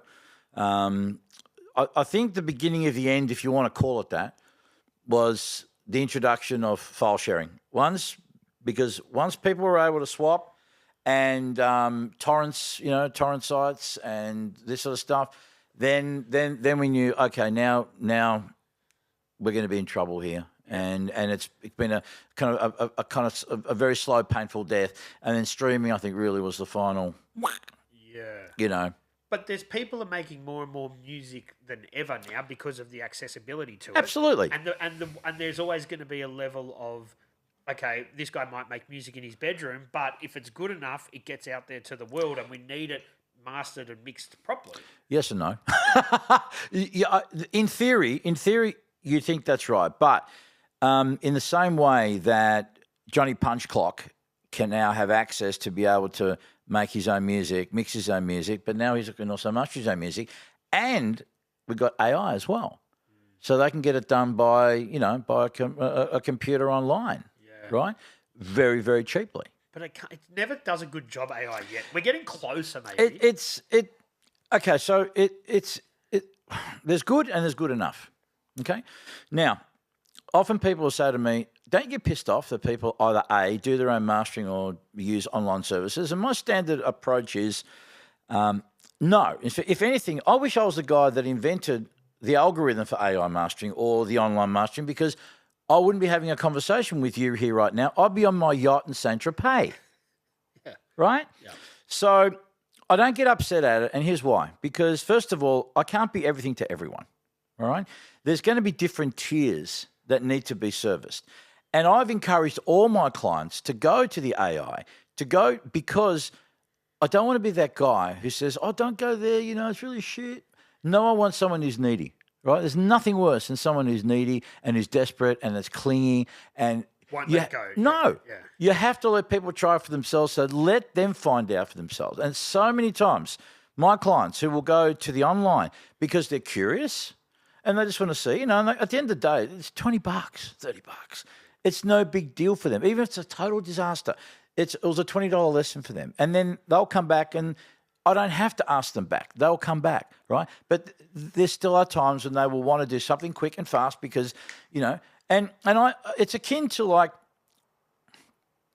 I often say, how can I get upset at you going to do your own mastering or trying an online service? It's no different to a chef who gets upset with you for having the temerity to scramble your own eggs, right?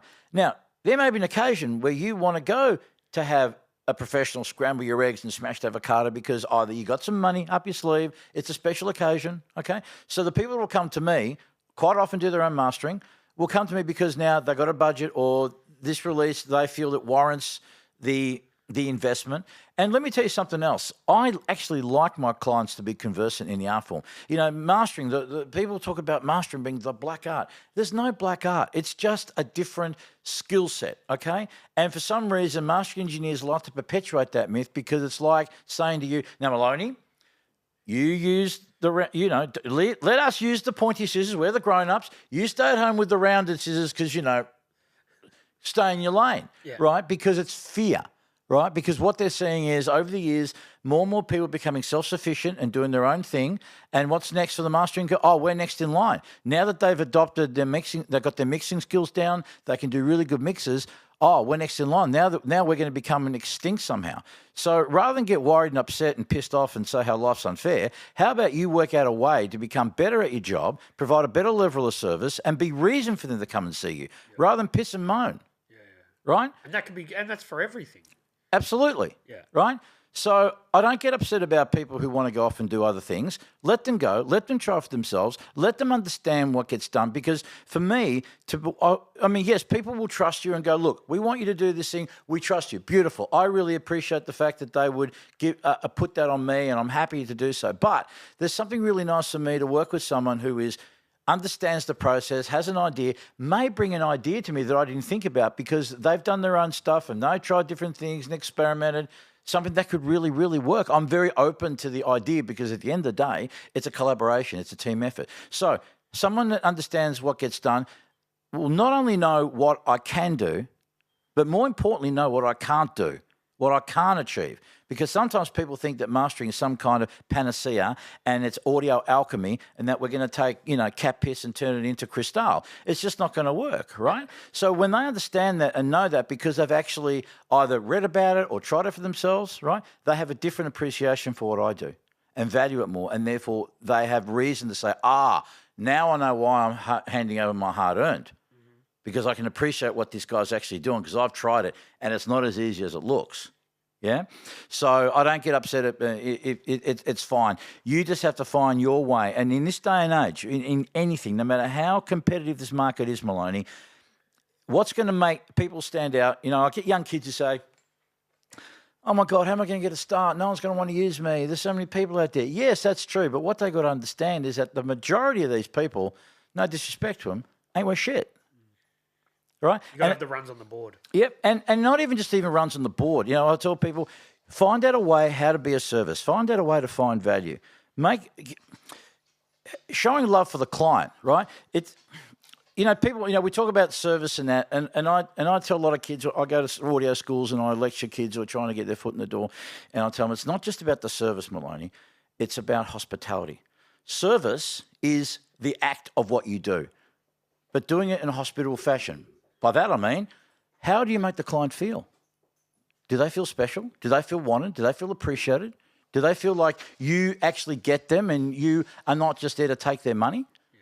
And people feel that from you, okay? They can feel that. So, you can be great at your job, but if you're an asshole and not fun to be around or abrupt or, just using that person as a way because, my lease payment on my Beamer is coming up this month and I'm $2,000 short. Right? So service, yes, but hospitality. The people are buying experience. Give people a great experience. Make them feel special. Make them feel appreciated. Let them know, show them that you're invested in them, that you really care about their music because now you have made yourself somewhat of a surrogate member, whether they like it or not or realise it or not. And when they feel that and they know that you're invested and you're going to do the extra, which is what? Don't send them away because the mix isn't good. Send them off to a mix engineer to get a consult. Provide them with some input. Provide them with some sort of help. Even if you don't get the gig, it doesn't matter. You've helped them out. You've done something for them. You've given them a good experience. And people remember those things just as much as they remember the bad things, but they do remember the good things too. For sure. And so in the mid-2000s, the music industry is changing. You're not getting worried, but you just see it's inevitably going in a different direction. It's changing, and again, what's that Japanese saying? Adapt or die. Mm. Now, what helped me get through was the fact that I had two other engineers working in the building. Now, people don't know this, but what I'm charging now in 2024 is probably about the same as what I was charging in 2000, roughly the same, maybe a little bit more. But the kicker is that the spending power of the dollar I earned in 2000 is not the same. And so the way I had to make up for it in order to maintain a level of some standard of living, which wasn't extremely high, by the way, but still just to maintain a decent standard, was I needed to have more people in the building. So I had Adam Dempsey working with me and I had the other studio, which I was renting out to other engineers and producers, different people over the years, whose income came in to make up for the shortfall. To diversify. And to make up for the shortfall because of inflation. You know what I mean? Mm-hmm. So that was the adaptation that I had to make. And I had to find a way because there was no way I on my own was going to be able to make up for the shortfall, because again, my expenses were probably fivefold since then.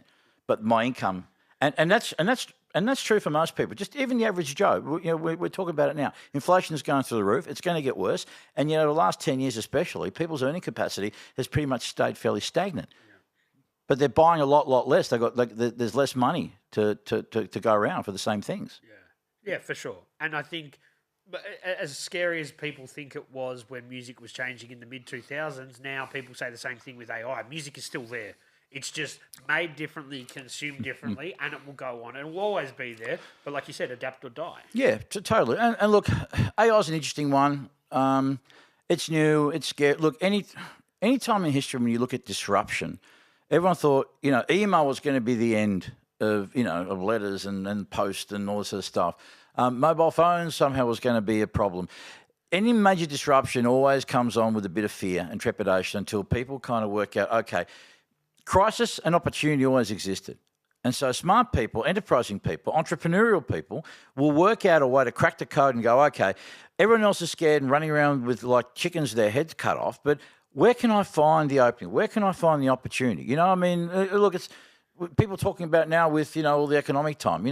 The richest people are going to come out of these bad times because they're going to find opportunities to be able to find how to make money when everyone else is shitting themselves, right? And running around scared and thinking, it's all doom and gloom. Yeah, it's not good. But again, it's finding the calm in the eye of the storm. So with AI, I'm not a great fan necessarily but again, people need to go. People need to check it out. And the same thing with the online mastering. People are going to, realise that maybe it's not all that. It may get better in time. But again, if you're good at what you do, if you provide good service, if you look after people, you'll be okay. Now, I've been doing this for how many years now, Maloney? But I'm not delusional to think that despite this attitude and my optimism, naive as it can be at times, it's probably not going to be around or enough for me to make a living. So, so I've been looking at ways, okay, what else can I transition into? What else can I do? How else can I utilise my space?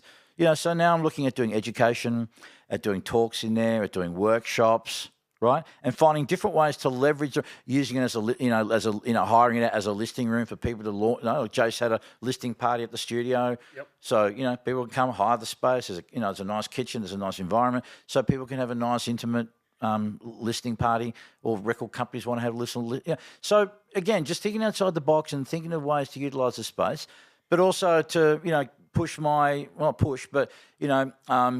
get into the public speaking area, because I've been doing that for many, many years. But I feel like I want to do this more in a more formal way and go out and talk to young artistic kids and middle-aged men, because I've had a journey through, again, like so many other people.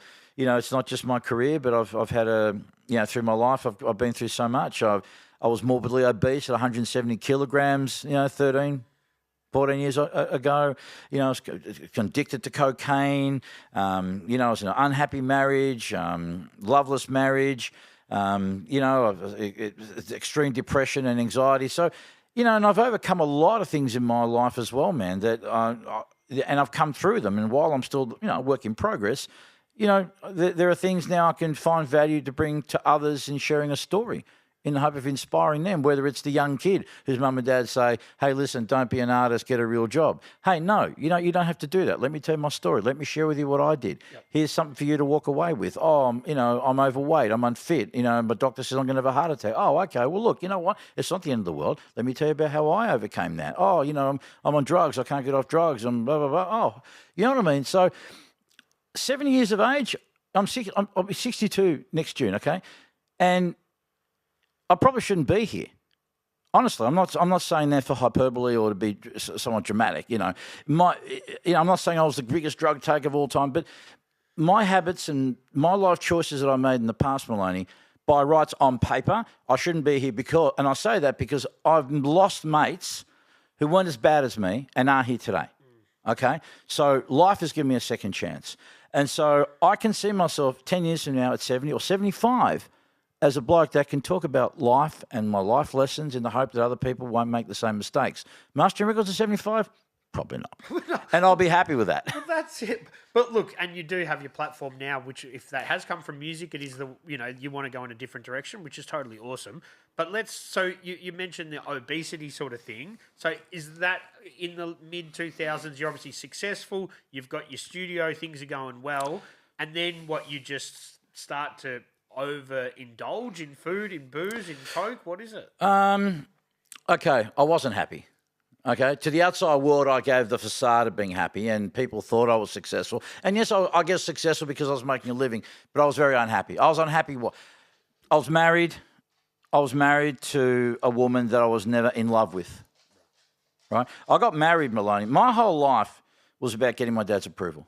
Everything that I did was about my dad's approval. When you got the studio, did he come back into your life? Was he? Yeah. Dad, but it didn't matter to him. Right? So no matter how successful I was in the studio, to him, it didn't matter because as far as he was concerned, I was a failure because I didn't go down the academic route. And I thought, okay. What about the platinum records? It didn't matter shit to him. Right, okay. He didn't matter. It mattered not. Okay? So then I thought, okay, well, what would an old conservative bloke think is really good that he could be proud of his son for? I'll get married. I'll find a nice girl and I'll settle down and be like the normies, right? Met a girl, nice girl, didn't particularly like her. Yeah. Didn't hate her, but didn't live up to his standards, let's just say that, okay? So, I thought, all right, well, grandkids. What dad cannot resist grandkids and be so happy with his son to say, I love your son, I'm proud of your son, you're fucking awesome. You gave me grandkids, spat out a few of those, didn't get the response I was hoping for, right? And that was on me, and it's a great lesson, a bitter pill to swallow, is that when you live your life in accordance to the wishes of others, and when you put all of your self-worth onto others, and when you want validation and seek it externally, it's a hole that you'll never fill, ever. And I paid a big bloody price for that, okay? So going through that time, I was doing the job that I love to do, and yet I was married to a woman who I loved, but I wasn't in love with. Okay. Yep. Okay? So I just want to make that distinction. A lot of people would be in similar situations, especially when there's kids involved in that time of their life. And, So here I am, married to a woman that I wasn't in love with children, and a home environment that I didn't want to be around. And so I spent all my time at the studio just drugging up to escape, hadn't dealt with the trauma of, having a dad that was overbearing and very abusive and telling me that, you're a piece of shit and you'll go nowhere in life and you're going to end up with nothing and you're fucking nothing and blah, blah, blah, blah, blah, blah, blah, blah, blah, which was his anger that he projected on me. I'm totally at peace with all that with my dad. I've made complete peace, forgave him and whatnot. But so I was living with that. So the outside world, everything was fucking great, but I was really miserable. Again, because I didn't learn the lesson that I needed to fill my own container. Self-validation. I had to learn how to do it for myself and not rely on other people to give it to, because no one could ever give it, because it's never enough. It's never enough, right? And so that was a hard lesson for me to learn, right? And so I was unhappy, and so I did all the drugs, and I started, putting on all this weight, and it just got to the point where my doctor said at 47, he said, mate, your blood tests are so poor. He said, you're not going to see your 50th birthday, and you won't see your kids grow up. Because I don't know what's going on in your world, but you need to sort this out.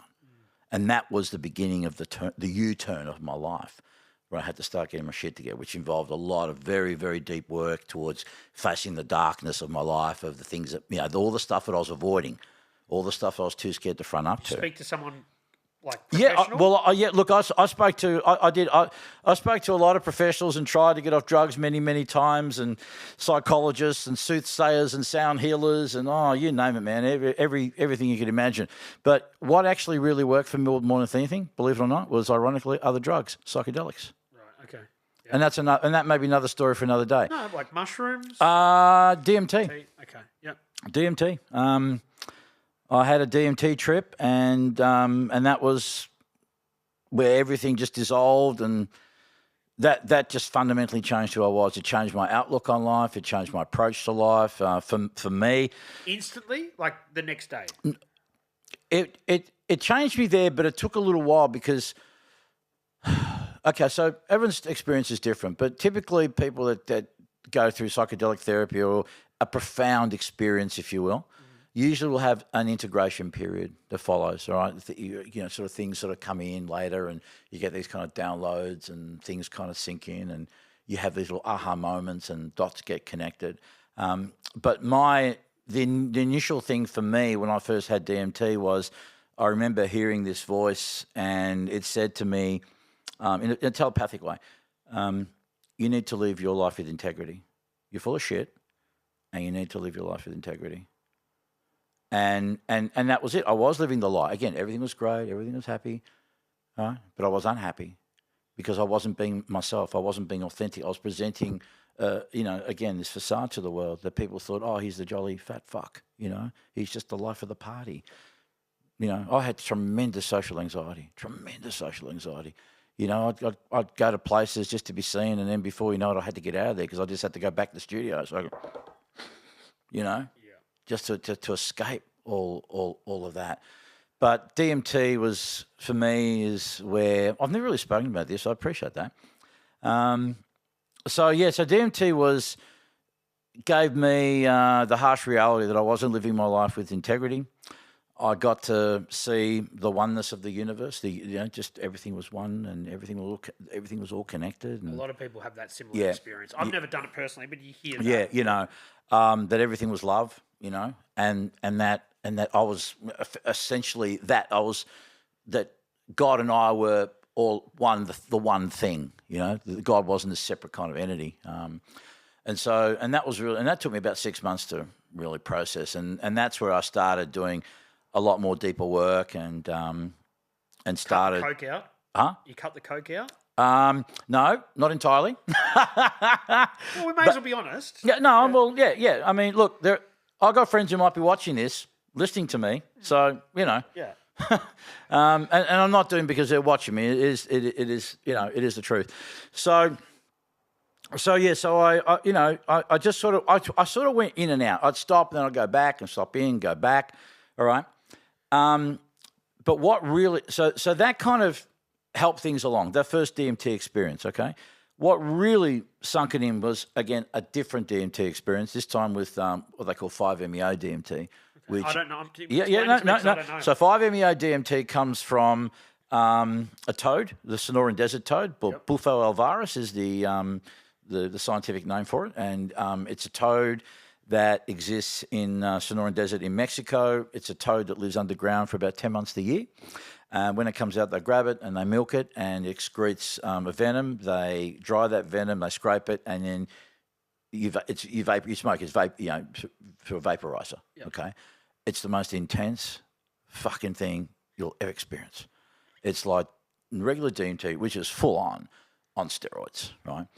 And after that experience, and I've written about this as there's My Medicine Australia. They're a legit organisation who get funding for the government, who do research into psychedelics and psychedelic therapy, and they train counsellors and stuff. And I actually wrote my experience of that in their book. They were asking, if anyone's had profound experiences, we'd like to hear about your testimony about it. And it was through that 5-MeO that was facilitated by, again, I was fortunate enough to find a bloke who had worked with it in a in a therapeutic sense over in America, working with veterans, American soldiers who have been through PTSD, drug addiction, severe mental health issues, who just thousands of these ceremonies. And so at that time I wasn't using coke, but I decided to get on the ice pipe instead. And so I was going through a bit of a rough time. Stupidly thought I could just be a casual ice user. Just got its claws into me, and again, it's funny how life works sometimes, Maloney, synchronicities. Again, being at a really low ebb, and my beautiful wife Coyne, who stuck with me.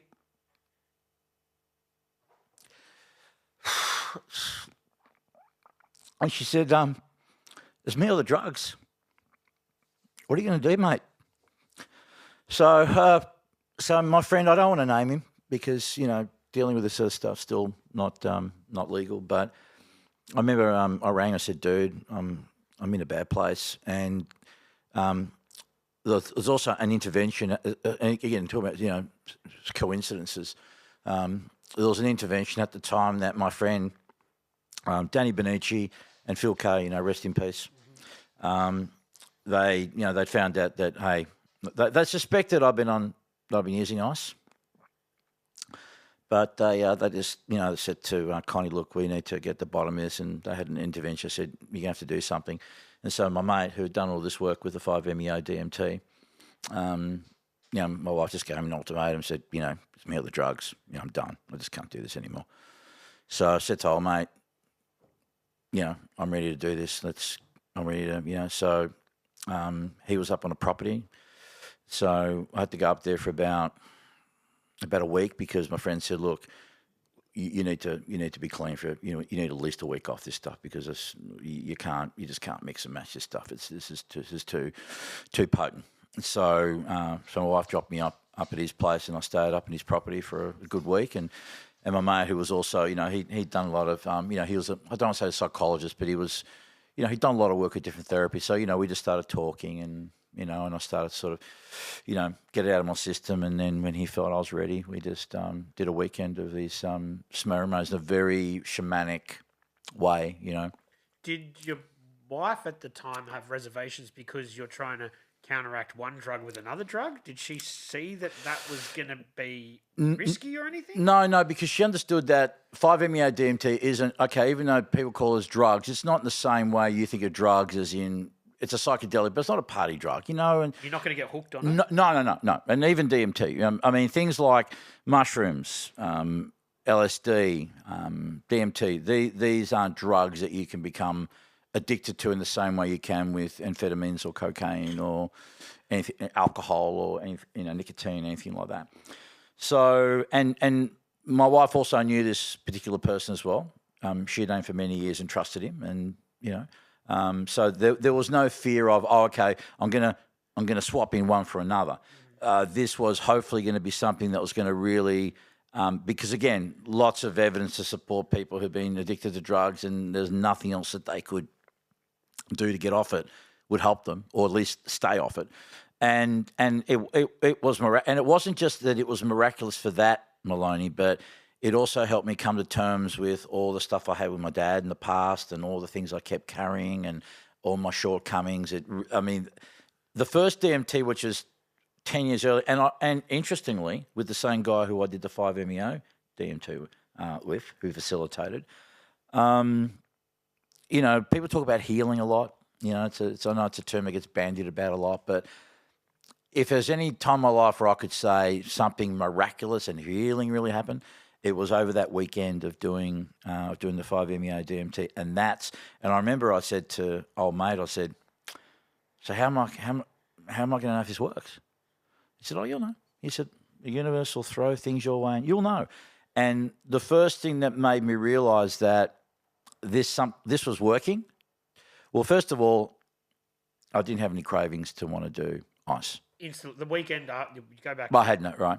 But what was really, that was amazing. But I remember thinking about, your self-talk, right? Your self-chatter. I would think about things I was thinking about before. For example, what my dad would tell me. And for some reason I noticed that when I thought about what my dad would say, didn't bother me as much. Hang on a minute. Dad just said you're a piece of shit and you were going to... Now, previously that would have triggered me and got me really rolled up, and then I'd start on this loop, right? And then I thought, okay, now... I wasn't trying to self-sabotage. I thought, okay, maybe I'm not trying hard enough here. This is not working the way it used to. What's going on here? And so the thing was, I realised that I was starting to get self-awareness and understanding that voice was not real. That was just a bullshit story that I was telling myself. So that was how, my friend would say, you'll know. So things will happen to you, and you'll realise things are changing. Things are a bit different. And so I started realising that my self-talk started to be a bit different. I thought, oh, wow, okay, I'm not buying into this anymore. I'm not that piece of shit. Yeah, I'm not a fraud. I'm not an imposter. Yeah? And so over time, integration started coming more and more. And I attribute it to that weekend Yeah. of all that of doing all the 5-MeO DMT. And so, as someone who's never done it, do you think it just unlocks something and flicks a switch in your brain, or it's the experience? Is it yeah? I think for a lot of people it's different. For me, look, there's signs to support that something definitely happens to you neurologically in terms of just new pathways forming your brain, okay, new connections, okay, just myelinization and stuff like that. For me, it was just this experience of it was like a higher aspect of myself, if you will, right? Was talking to me like a father would talk to a child in a very loving way, and just saying, "Hey, you're okay. You've done nothing wrong. It's okay. You don't have to worry about this anymore." You know, the inner child, if you will, was now being soothed and being comforted, right? And it's sort of like, you know, Big Tony now can go off and be Big Tony, and little Tony can just, it doesn't have to worry anymore. It doesn't have to carry this burden anymore. You know, it's this very, very freeing thing, and just coming to, again, all this incredible, you know, people talk about downloads, but just all this wisdom was coming to me of lessons, but I was able to take them on as facts and go, oh, right, okay, like just, it was just amazing. Yeah. You know, because I was again, things that probably people had said to me in the past, well-meaning, whether it was through friends or family or colleagues or psychiatrists or psychologists, all these things have been said to me, but because I was unwilling to take it on because of my lack of self-worth. Yeah. You see? So once all that was removed and I was just somehow able to take all this stuff on, and not just take it on intellectually, but really embody this stuff, it's like, I am okay, I am fine, I have nothing to be sorry for. You know, I'm human, I make mistakes, and, you know, I'm redeemable. Yeah. And so yeah, and that's where really my life changed in the most dramatic fashion. Yeah, it sounds like it. And so that hasn't been relapses or anything since? No. That's so, and I don't want to advocate to people watching that may have substance issues that they can go and do this. Like, it worked for you, but it may not work for everybody. And again, and this is what, and look, it's just the first time I've ever spoken to this degree about it. And I haven't really spoken about it much on my social media. I've touched on it for that reason, because I don't want to be the poster boy for psychedelics. I don't want to be irresponsible somehow and say, hey, listen, guys, you know, just because it was worked for me, it's going to necessarily work for you. And it's not the panacea either. Even though it really worked for me, you still have to work on yourself. You still have to put in the yards. You still have to, you know, stay on track. You still have to, you know, be aware. You still have to worry about who are your friends, who's your peer group, you know, what circles do you muck about in. You know what I mean? Yep. So that's ongoing. It's not a case of, okay, it's done. Yes, dramatic for me. So I'm very careful, and I don't. And again, I was fortunate that I happened to be able to have this done in a judicious fashion, responsibly, in the right setting and environment. You know what I mean? A lot of things have to be put in place. This is just not something you do willy-nilly. Yep. And I certainly don't suggest it. And you can probably get people can probably get DMT, and there are people that do it recreationally and go to bush dolphs and whatever, and it's like, no, you know, don't do it, kids. Just don't go. I mean, I shouldn't be telling people what to do or what not to do. But I'm not going to sit here and advocate for doing that and thinking that it's going to be some miracle cure, right? Psychedelics is something that needs to be done with great respect, and you got to be really careful how you go about it. And it's not for everybody. No. It's not. The other thing is that you were also in your late 40s, early 50s, I'm guessing, at this time. Yep. So you're in a totally different mindset to, say, the same Tony in your mid-20s, right? Sure, for sure, absolutely. So that might have not had the profound effect that it had. You may not have been ready for it. You might have... Yeah, who knows? Who knows? I guess we can speculate, but we'll never know. But you're right. I was... At the age I was, you know, again, I'd done my due diligence on it. I, you know, looked into it. I tried to learn as much as I could about, and I was definitely in a different mindset. But also, I'd really, you know, I was at the end of the road. Yeah, you had no choice, really. Do you think that there is an aspect of placebo effect with that sort of stuff, though? Yes, and maybe all this stuff was just a great a trick that my brain, you know, played on me. You know what? It doesn't matter. It worked. Yeah. You know, it's like, you know, if you take a placebo for pain or for some kind of disease and it works, do you really care whether it is or not? It doesn't matter, you know. And so, in answer to your question, maybe. And but it doesn't matter. I don't care. All I care about is the fact that I'm in a much better place because of it, and I do attribute it. Yeah, I do a big part of it. I attribute to that. But you know, but there's also the sum of all the but leading up to that as well. So that's not to say that everything prior to that wasn't helpful. Because after the fact of that integration, I remember all these times about all these sessions I'd have, and I'd go, "Oh, I know what he meant by that now.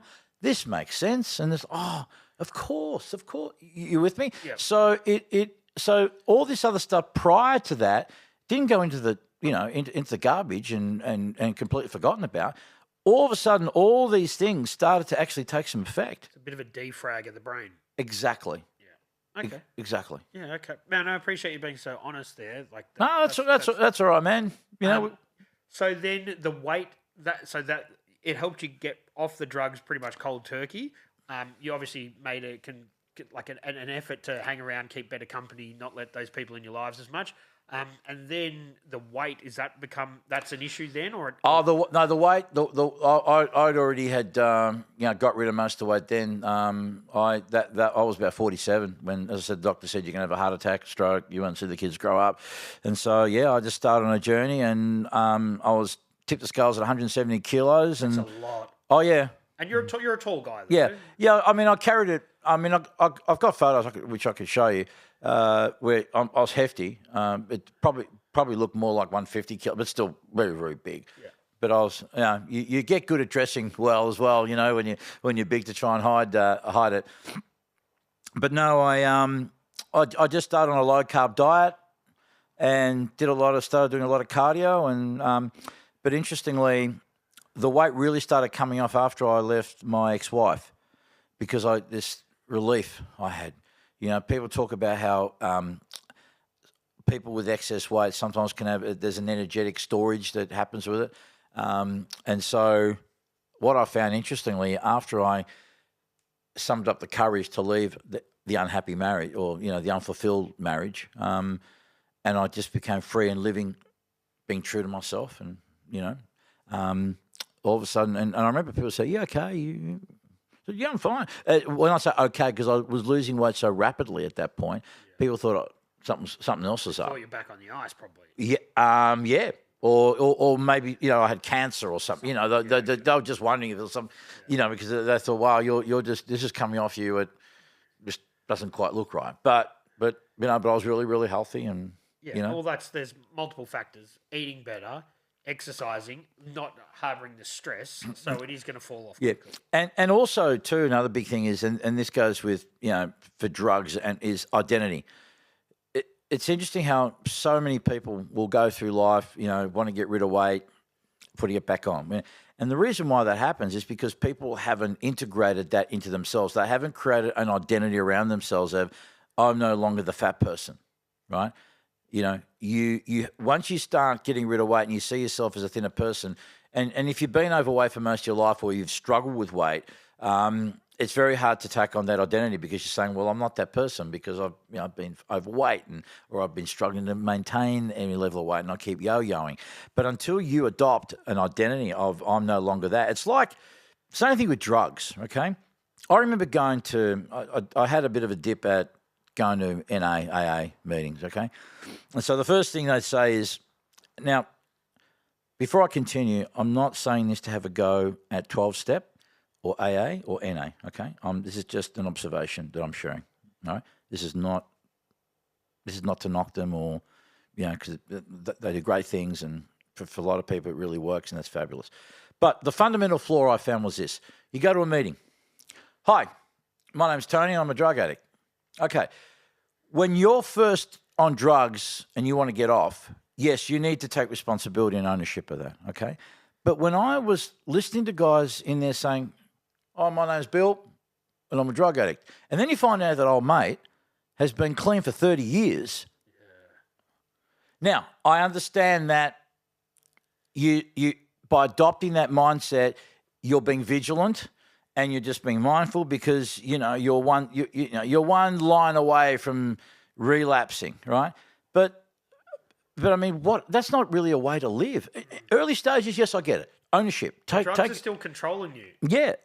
Okay. So it's like I can't be afraid of crossing the road. You know what I mean? Like because yes, one day a car could hit me if I do it enough times. But is that going to allow me to stop crossing the road? Yeah. So that to me made me go, I don't think this is really the place for me. Yeah. Yeah. And again, I want to stress, I'm not having a go at 12-step. No. I know some people that I've had on this show, or just people I know in general, that have had really bad experiences with the church or with religion. Mm-hmm. They go to these meetings. It's all very religious at some stage about the greater power and all that, which then triggers them, and that's why they're on the fucking drugs in the first place. Yep. So that's also another little flaw in that system. But that's not my personal experience. It's just what I've learned from doing this and from talking to people. Yep. So there is some, because Yeah. there's no perfect model. No, there isn't. And again, my road out was different to someone else's, and I don't think there's fundamentally the right way. There are certain things that you need to do, but everyone's going to have a different pathway as to how they get out and get through it. The main thing is, again, it comes down to result. We talk about placebo. It doesn't really matter so long as you get the result, and not just get the result, but to be able to maintain that result and stay on track. So and the mental health stuff comes into this as well, because I guess that goes hand in hand with the the abusing substances. So you get your head around mental health and you start to talk about that more. Mm-hmm. Yeah. So again, just understanding that. Again, I think my biggest lessons when it came to depression and anxiety were that my understanding is depression. It comes from being fixated on the past and things of the past, and always living in the past and the regrets of the past. And anxiety is the fixation about the future and what may happen and the what ifs, and again, we're always telling ourselves a story, Maloney. Every single, myself included, we're always living some kind of a story, some kind of narrative. And I'm going to speak for myself, but quite a lot of it is actually bullshit if I think about it. Because it's just overdriven somewhat or exaggerated somewhat, especially when it comes to the anxiety stuff. I mean, again, reflect on my own life. I think all the times I would worry about how this is going to go to shit, it never got that bad, or if it did, nowhere near as bad as I thought. But here I was, just extending so much energy into something of the what if, and so once you can get it, and this is why people talk so much about mindfulness and being present in the moment, and whatever's happened has happened. Whatever's happened, we don't know, And if you keep dragging your past in your present, then you're not going to have a very good future either. Yeah. And it's difficult to be mindful. It's difficult to be present. We're running unconscious so much of the day, and we're just, again, in our story that we're just living, over and over and over. So it's up to us to be, it's up to us to rewrite the story or to reframe it somewhat. In order for us to be able to make different decisions and better decisions moving forward. And again, the DMT, the 5-MeO DMT helped me to reframe my story, to allow me to dial down the anxiety, to not worry about the past, understand that, okay, now when I think about all the things that happened to me, rather than being a victim to it and allowing myself to, justify things as a victim because, well, what do you expect? Now I think of those things as, and people may think it's very strange, as weird kind of gifts, right? Because it was through those past experiences that I've learned all the lessons of today that I can actually share with others who are open to listening to what I have to share, okay? And without those experiences, I wouldn't be able to speak with any level of authenticity to others. I wouldn't be able to sit down with someone who's going through addiction or recovery, because when I'm talking to them, they know. I've walked in their shoes because I'm sharing stuff about my past, about my mistakes, about my errors, but also sharing the lesson of hope that, hey, listen, all that may be what it is, but guess what? It doesn't have to stay that way. You don't have to stay in that story. This is what happened to me. This is one way. I'm not saying it's the only way, but maybe you want to think about what I did, or maybe you want to try this approach, or maybe you want to consider this, or maybe you want to come over. Let's have a look at. Let's go and have a look at the view from this angle, right? So again, unless I've had those experiences, now, of course, I wish I didn't have to go through it. I wish I didn't have to do this. Of course, hindsight's 20/20, but rather than taking those experiences and allowing myself to run the story of I'm a victim, woe is me, life happens to me, it's like, oh, okay, you know what? These things were the lessons I needed to learn, and I'm going to be able to use that in order to serve others, again, who are open and are willing to want to just listen to what I've got to share. Yeah, and there is a real balancing act there, because you don't want to be too preachy. You don't want to push what worked for you for someone else. All you can do is share your experiences, and hopefully they can take something out of it. Yeah, look, one of my greatest mentors, Peter Sage, and I use a lot of the sageisms, if you will, because they served me so well. But in fact, I put it up. In fact, I put this up on my Facebook today, where I said the best way to influence, if that's your intention, okay, or be influenced for that matter, is, well, if you want to influence, you need to be an invitation and example to others, right? It's no good you trying to preach or force things down people's throats, right? You got to be that person, and then let people come to you with their questions. Let them come to you with their curiosity, and influence them that way, so they can see for themselves like what you're about and how you live your life through consistency, right? And that's not, you pretending that you're perfect and that you got your shit together all the time. It's more about just being congruent and being consistent. Okay, so you don't have to preach at people. You don't have to try and force something down people's throats. If you can talk someone into something, they can be talked out of it too. So, again, I know I keep repeating myself here, but being an invitation. So, because again, invitations are there to be open to others for them to either accept it or they don't. Yeah. Right. So, being an invitation and just being an example. And that's, if you really want to make an impact and influence, that's the way to do it. It may not get lots of people all the time, but it'll get the right people. Mm-hmm. And this is where I see the problem in the world right now, where everyone's yelling at each other, screaming at each other, trying to influence each other through force, through being passive aggressive, through insulting. That doesn't work. Mm. How many times did you have your mind changed on something because someone said that you're a goose for thinking that way? Or trying to make you feel a lesser person. Right.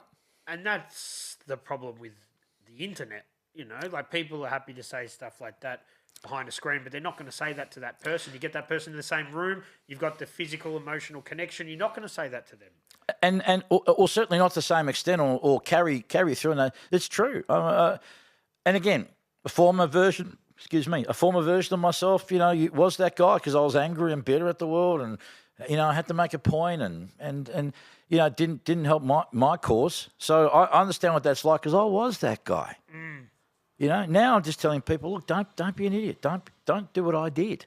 Yeah. And think about. And again, look, I don't judge people for doing it because, as I said, I was there and I get it. And the algorithm of social media is set up that way because it wants to be. And this is how they get engagement, right? This is how they make their money. This is how they get clicks and eyeballs on screen to get advertising revenue. So there's a business model that people don't understand that they're getting sucked into. All right, and so they hear someone say something that offends them, they get triggered, and boom, off they go. Well, okay, fine. If you want to disagree with my point of view on something, that's fine. But have a think about what are you going to say. Don't do it in the heat of the moment. As tempting as it is, stop. Be considered. Take out the emotion. Try and be rational. But look, online is not the place to have debates with people. If it really matters, does it really matter that much to you? But it doesn't.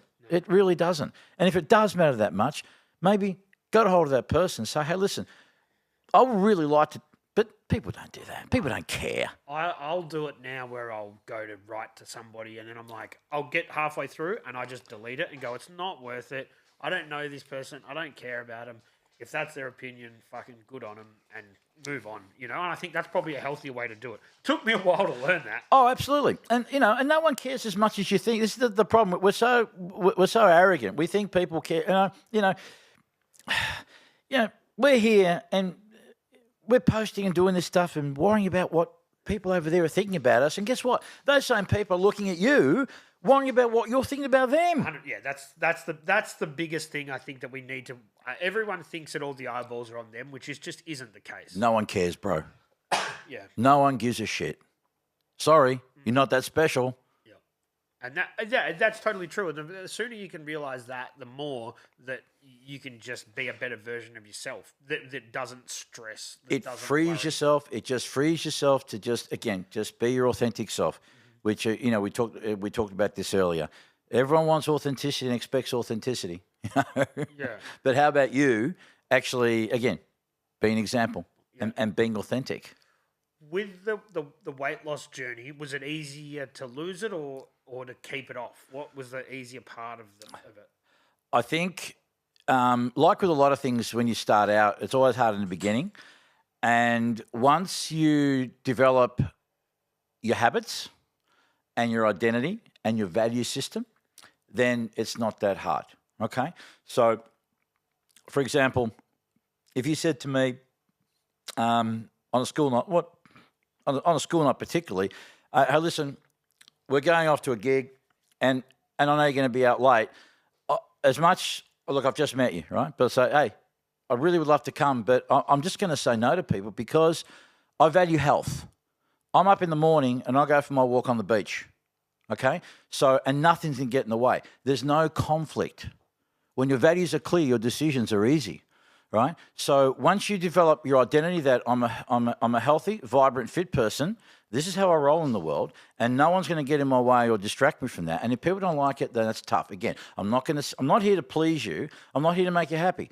If the stars line up for us, then they will, and that's just how it is. And if people don't like it, fine. They get upset, that's fine. You know, what's it John Lennon said? Being honest won't get you a lot of friends, but you'll know who your real friends are. I'm just paraphrasing. And it's very, very true. So, but going back to answer your question, getting started is hard because you've got to start shifting your mindset. You've got to start seeing yourself differently. And any change comes with a level of discomfort. And the reason why people don't change, well, people love the idea of change, but they don't like what's involved to go through the process because it's hard. Yeah. It's fucking hard. Okay? But once you get through that initial period and you get some momentum up, it starts becoming easier. Repetition is the mother of skill. The more you do something, the more it becomes ingrained in you. You develop that muscle memory. You do something enough. You tell yourself enough times. And this is not fake it till you make it. This is you adopting an identity. This is you reinventing yourself. This is you, really not just in your head but in your heart, buying into, I am this person. This is how I roll. This is how I identify. It's right here. And once it's locked in every fibre of your being, it's unshakable. You're unstoppable. Yeah. And so it's easier. I still have to be mindful about what I eat. I still, when I go out, I'm a carnivore. Right? I'm a predominant carnivore. 95% of my diet comes from meat, animal products, dairy, eggs, that kind of thing. What's the other 5%? No carbs, I'm guessing. I'll have a little bit of honey in my morning coffee. Yep. I very rarely might have a tablespoon of rice. I will have, sometimes I've had a little bit of coleslaw from time to time, but again, I'm talking about just a very tiny amount.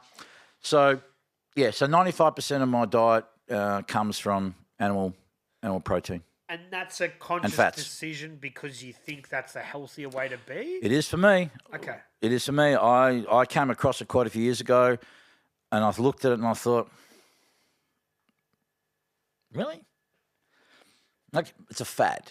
It's a fad. And so the more I looked into it, the more I'd realise and more evidence that I uncovered. But like with anything, try it for yourself. And like with the psychedelics, look, I talk a bit about my carnivore journey and, bits and pieces. But again, I'm always careful to tell people I'm not a doctor.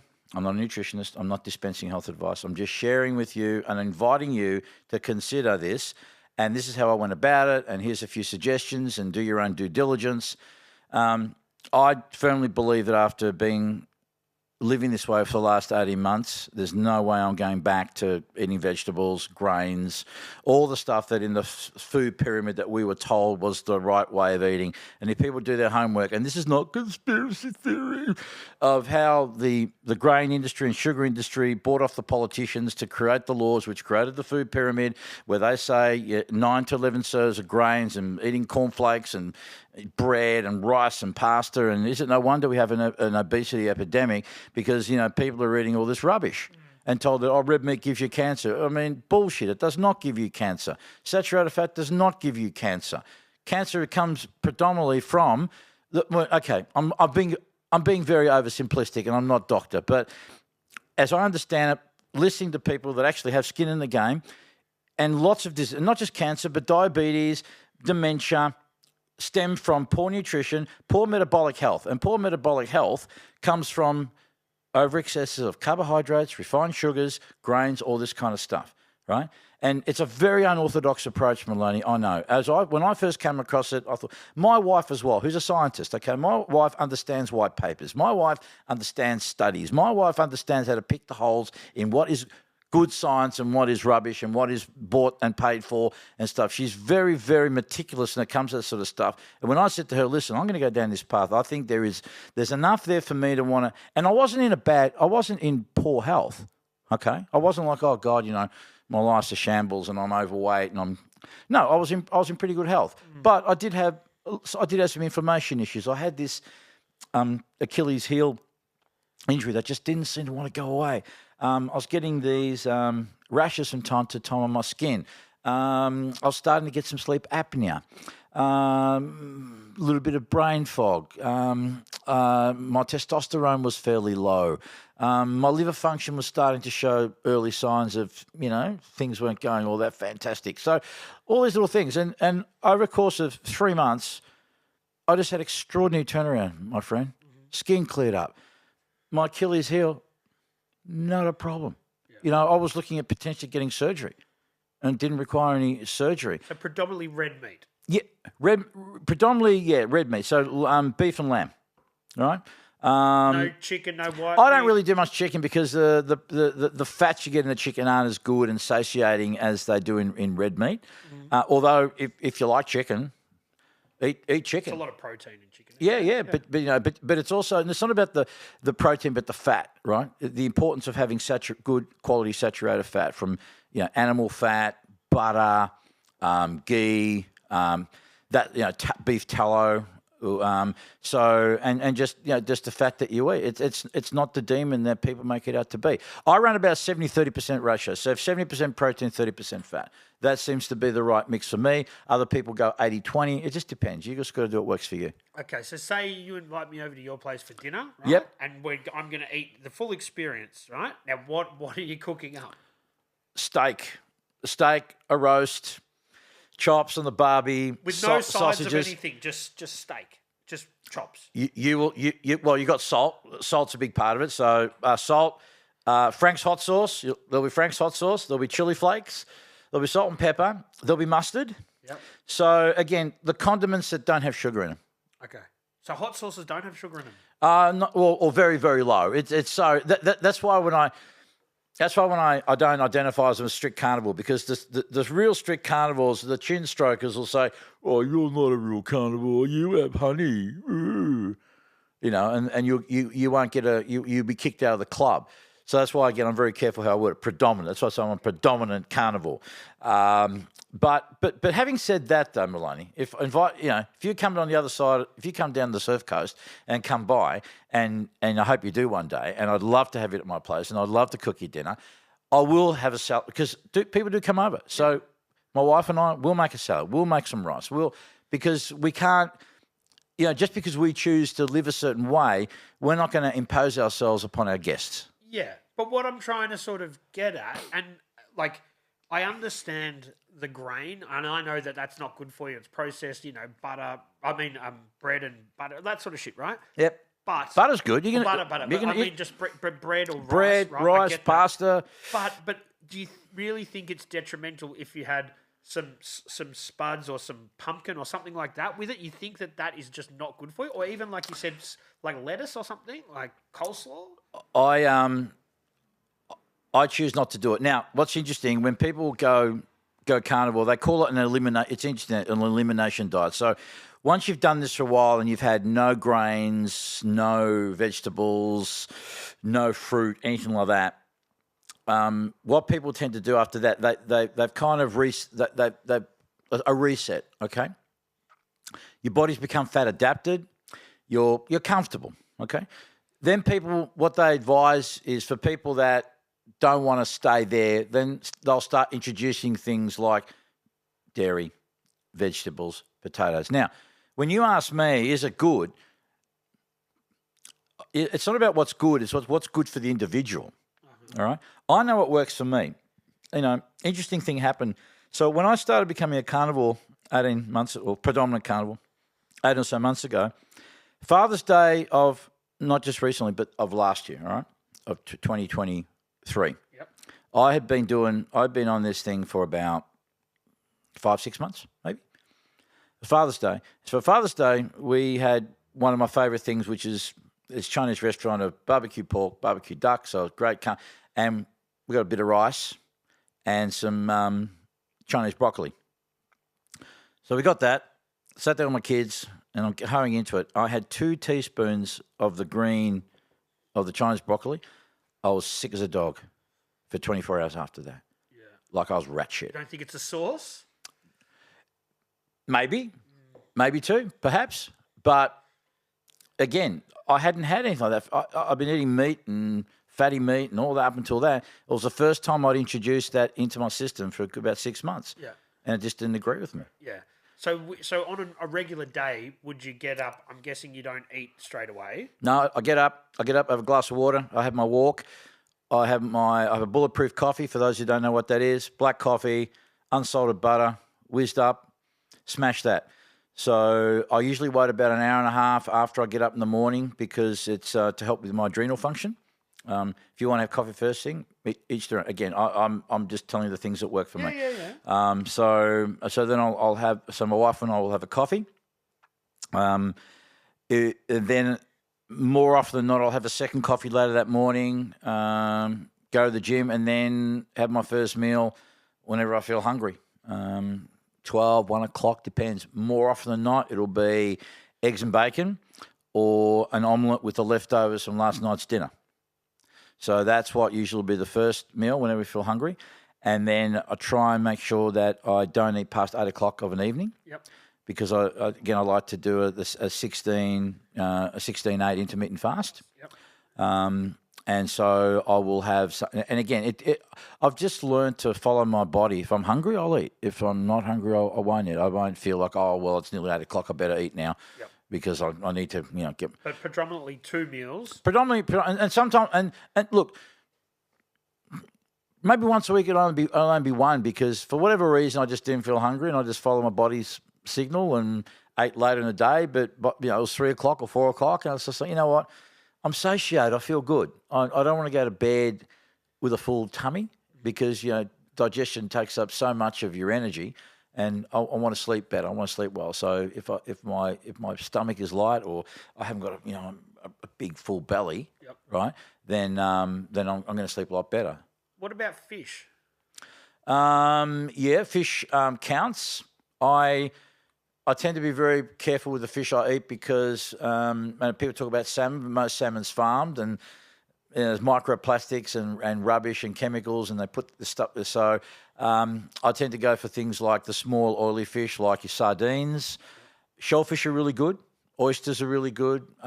Mussels, clams, all that kind of, just the canned stuff is fine. Yeah. Perfect. So, high in zinc, which is for us blokes we really need. So I'll eat that, but as far as actual tuna, don't really touch tuna. Too much heavy, mercury, heavy metals and stuff in tuna and the farm stuff. Look, if someone came along with a wild line caught salmon, I'm down for that. Yep. But you got to look far and wide, and it costs a fair bit of money. Yeah. So I just stick to good old beef, lamb, bacon, eggs, butter. They're my staples. Yeah, and it sounds great. I just would like to have a side of pumpkin or potatoes with that personally, but yeah. No, and that's okay. Again, who am I to try and impose? I think ultimately you got to do what works for you. And I tried this thing; it works for me. My wife, again, who was really skeptical, and after she did all of her checking and stuff, and then she. And I was already like 3 months into it, and she started to see that I was losing my visceral fat. She noticed all these things, right? And so she went, "Oh, okay, well maybe I'll give this a go." And she hasn't looked back either. Yeah, it's so funny, the whole diet thing, because you've got people that go, "You're all in that sort of carnivore diet." I know some people that only consume vegetables and are all in on that on side. the vegan side, and that's fine. And but there's it's so polar different, isn't it? No, it is, and this is why when I post about it, I'm always very careful how I word it, always with a disclaimer. I'm not a health professional. It's an invitation for you to consider this. If you want to give it a go, do your own due diligence, and I'm not here to be a poster boy or to try and impose. I'm just sharing something for you to consider, and so each to their own. And, who am I? Again, I'm not here to impose any point of view. Works for you. Yeah. And if you decide, that's what you want to do, God bless you. If it works for you and you're happy, you're not impacting on my life, bro. Yeah. Good for you. Yeah. Let's talk about what's coming up. You've got the gig at Howler. Yeah, so I've been running these events called Mastering Music, Mastering Life, which are industry panel events where we get industry pros to come to talk to. So I'm aiming it predominantly at people that are new to the industry who want to get their foot in the door, or people that maybe have already made a start and looking at how to level up.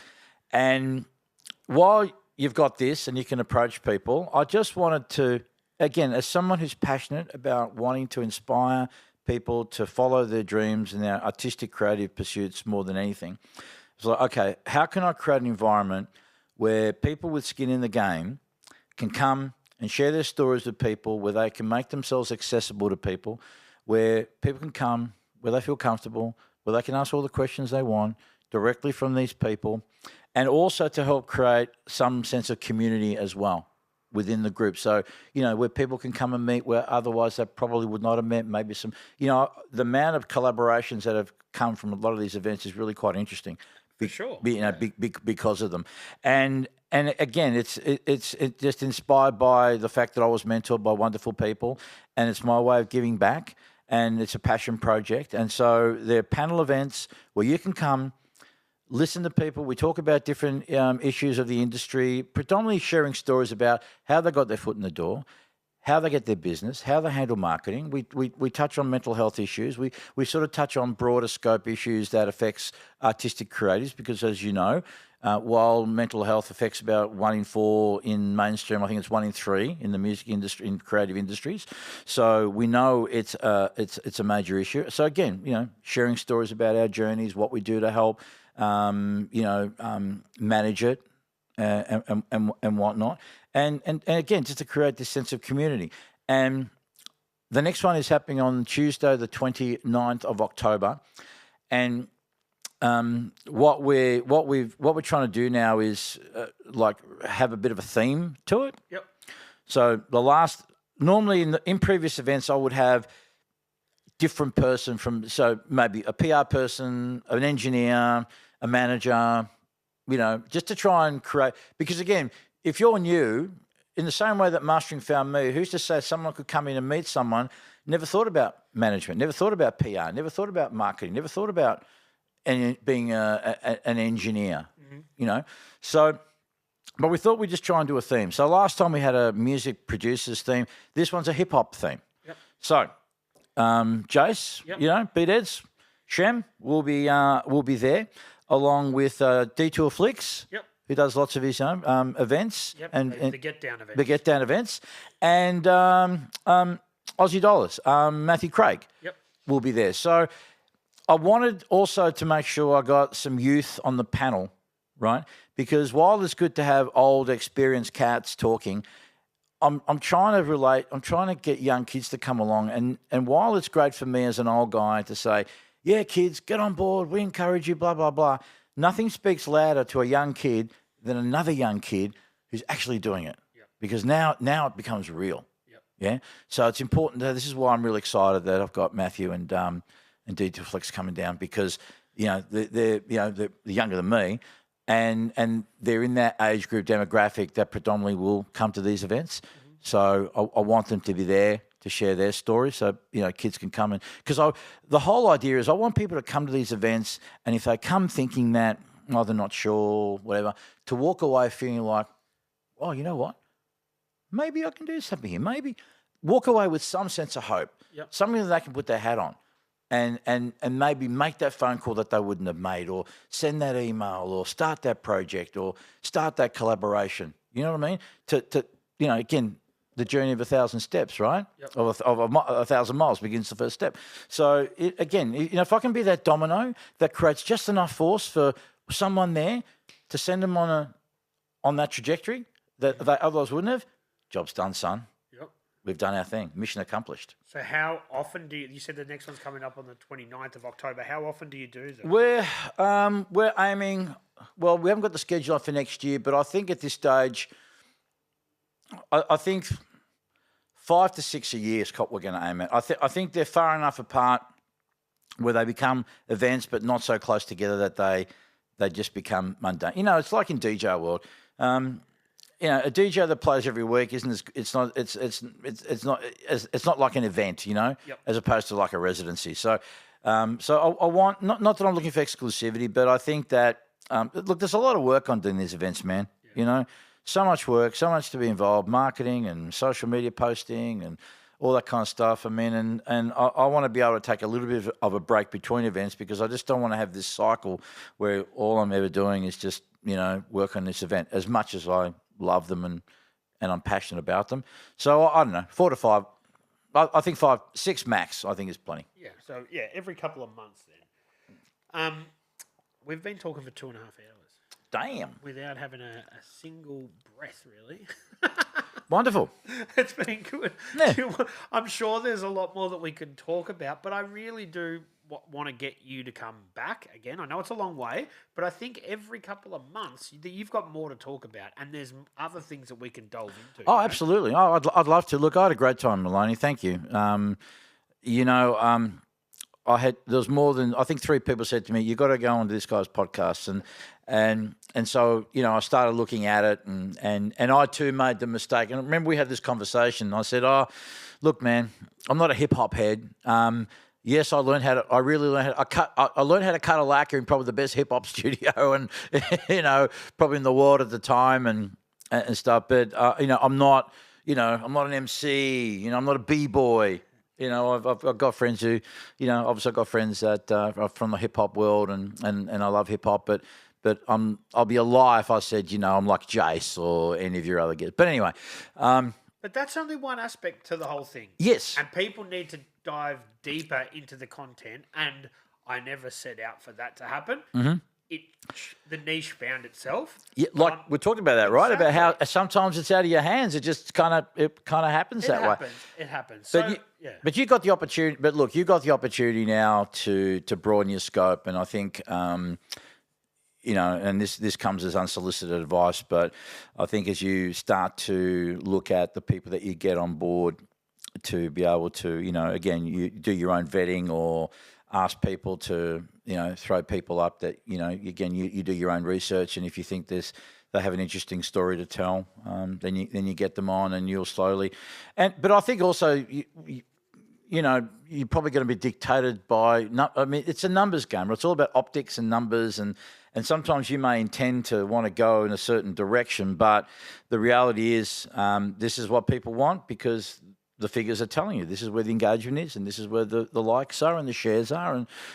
For sure. That's the beauty about if I'm doing 2 episodes a week, which I've been consistently doing for a while now, I can go with the numbers, but I can also be like, this person is interested in something that the core audience isn't. I want to talk to them. At the end of the day, it's my fucking show. So we're going to talk to them then, but then we're going to hit them with another graffiti guy that everyone loves, right? Yep. So we can sort of do a bit of both. Absolutely. Yeah. And look, I think that's smart. And look, you're onto a good thing here, my friend. And I thank you again for having me on. It's been great chatting with you, and good luck with what you're doing, and 400, man. Just get the 400, and that'll take me a couple of years, but I will. that's okay. Look, like I tell kids, everything's about process, man. There's no destination. We can have our goals and hopes and aspirations, and it's important to have those things. But goals in and of themselves, as great as they are, aren't the be all and end all, because we talked before about it's never enough. The whole idea of a goal and setting a goal isn't so much about the goal itself, as wonderful as it is if you attain it, but it's about the journey of who you have to become in order to achieve that goal. Because if you look at weight, for example, in order for me to get rid of X amount of weight, I have to become someone else. I've had to change my habits, my mindset. I've had to change I had to learn all this knowledge. I have to, develop, new skills and have different kinds of friends. I become someone different. And even if I don't fully achieve it, if I set out a goal to lose 20 kilos and I lose 10, it doesn't matter. I've still had to change. I've still had to become a better version, right? And so, and it's always about the process. I'm going to share. I'm just going to share this with you because I think I often talk about this. I often close with this when I do my talks. I've been doing a lot of talks at schools and stuff, and about the talking about, okay, you got your degree. What do you do with it now? We touch on a lot of the subjects that we talked about, but I want to share this with you, which is when people who are chasing things in life, and I talk to them about, again, thank you, Peter Sage, the gift that keeps giving. I tell them about the curse of the white rabbit. Right? Now, we're all familiar with the greyhounds that chase the white rabbit on the track. Okay, the white rabbit is a metaphor for what you're chasing in life: validation, success, girls, money, what have you, status, whatnot. So these greyhounds run around track chasing the rabbit. How many times, barring a technical fault, does the dog actually get the rabbit? I'm asking. Very rare. Right? Hardly ever. Yeah. And do you know why? Because it's not catching the rabbit, it's getting to it? You're on track because it's set up that way. Okay. The dog will never, ever get the rabbit. But I've never known a dog ever to say, fuck this, I'm not going back next week because I'll never catch the damn thing. Right? They are there deliriously happy because they're born to run. These kids I go and talk to are born to create, right? So these dogs will keep chasing the rabbit, never giving a fuck if they ever catch it or not, right? So you may never ever get rich, you may never get famous, but it shouldn't matter. It shouldn't stop you from doing what you love to do. In the same way, those dogs will keep showing up because they just love the fact that they're running and chasing after something. So when you're in pursuit of the thing that you love and in the process of doing what you love, that's what it's all about. So I encourage you to keep doing your podcast regardless of outcome, okay? Because if you really genuinely love it and you enjoy it and it's something that you just want to do because you feel like you're doing something, first of all, for your own fulfillment and enjoyment, then you should just keep doing it and let the metrics take care of themselves. I told you before, I've got a YouTube channel. I get fuck all viewers, but it doesn't matter, because I enjoy putting my videos up. I enjoy sharing stories. I enjoy sharing my lessons because it's not about adulation or getting lots of numbers. It's about the fact that one person may see something that flicks a light switch in their brain and sends them off. I may never see that person. I may never know that person. I may never hear about it. It doesn't matter. What I do know is that if it's up there, there's the potential for that to happen. And so that's my process of doing my little videos on the beach of a morning and putting up my posts and that. That's what drives me. And even on the days where I don't feel like doing something, I just think about, again, I'm thinking outside of myself. When we start operating from a place of being not egocentric, but ethnocentric, where we're not self-serving, when we're doing things for something outside of ourselves. I'll give you an example. Why is it that someone who's extremely overweight, who won't even walk from the couch to the fridge to get a beer, but will run around the country to raise money because they lost someone to cancer? Because now it's not about them anymore. It's something bigger. So we need something outside of ourselves. In my case, it's about middle-aged men who are going through shit in life and young, artistic, creative kids. Right? I think about them. If the days I don't feel like doing it, I think, hang on a minute, it's not about you. When I go on stage and talk to a bunch of people, It's not about, oh, how do I look or whatever. No, it's about them. I'm thinking it's something outside of me. Yeah. And that's what gives me my drive, and that's what allows me to get through those days where I couldn't be fucked to do what I want to do. Yeah. Right? So process, my friend.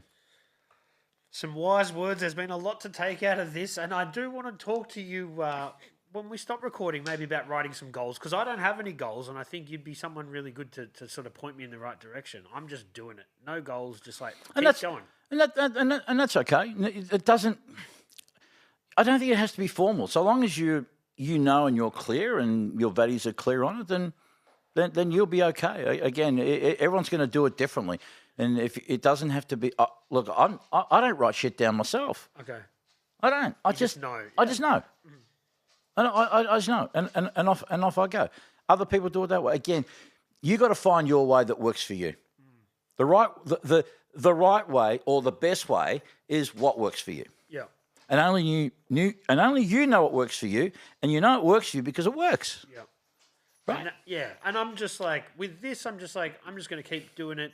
I don't know if it seems to be working, so I'm not going to change much. Just keep going. Persistence. That's it, man. Just keep at it, and don't worry so much about the numbers and the metrics and the optics and that and what other people are doing, because you're doing your own thing. It's helping me. I'm growing every conversation I have. I'm learning. I'm growing as a person. I'm making new friends. I'm making new connections, and hopefully other people, the few hundred people that watch it, can take something out of it as well. Absolutely, 100%.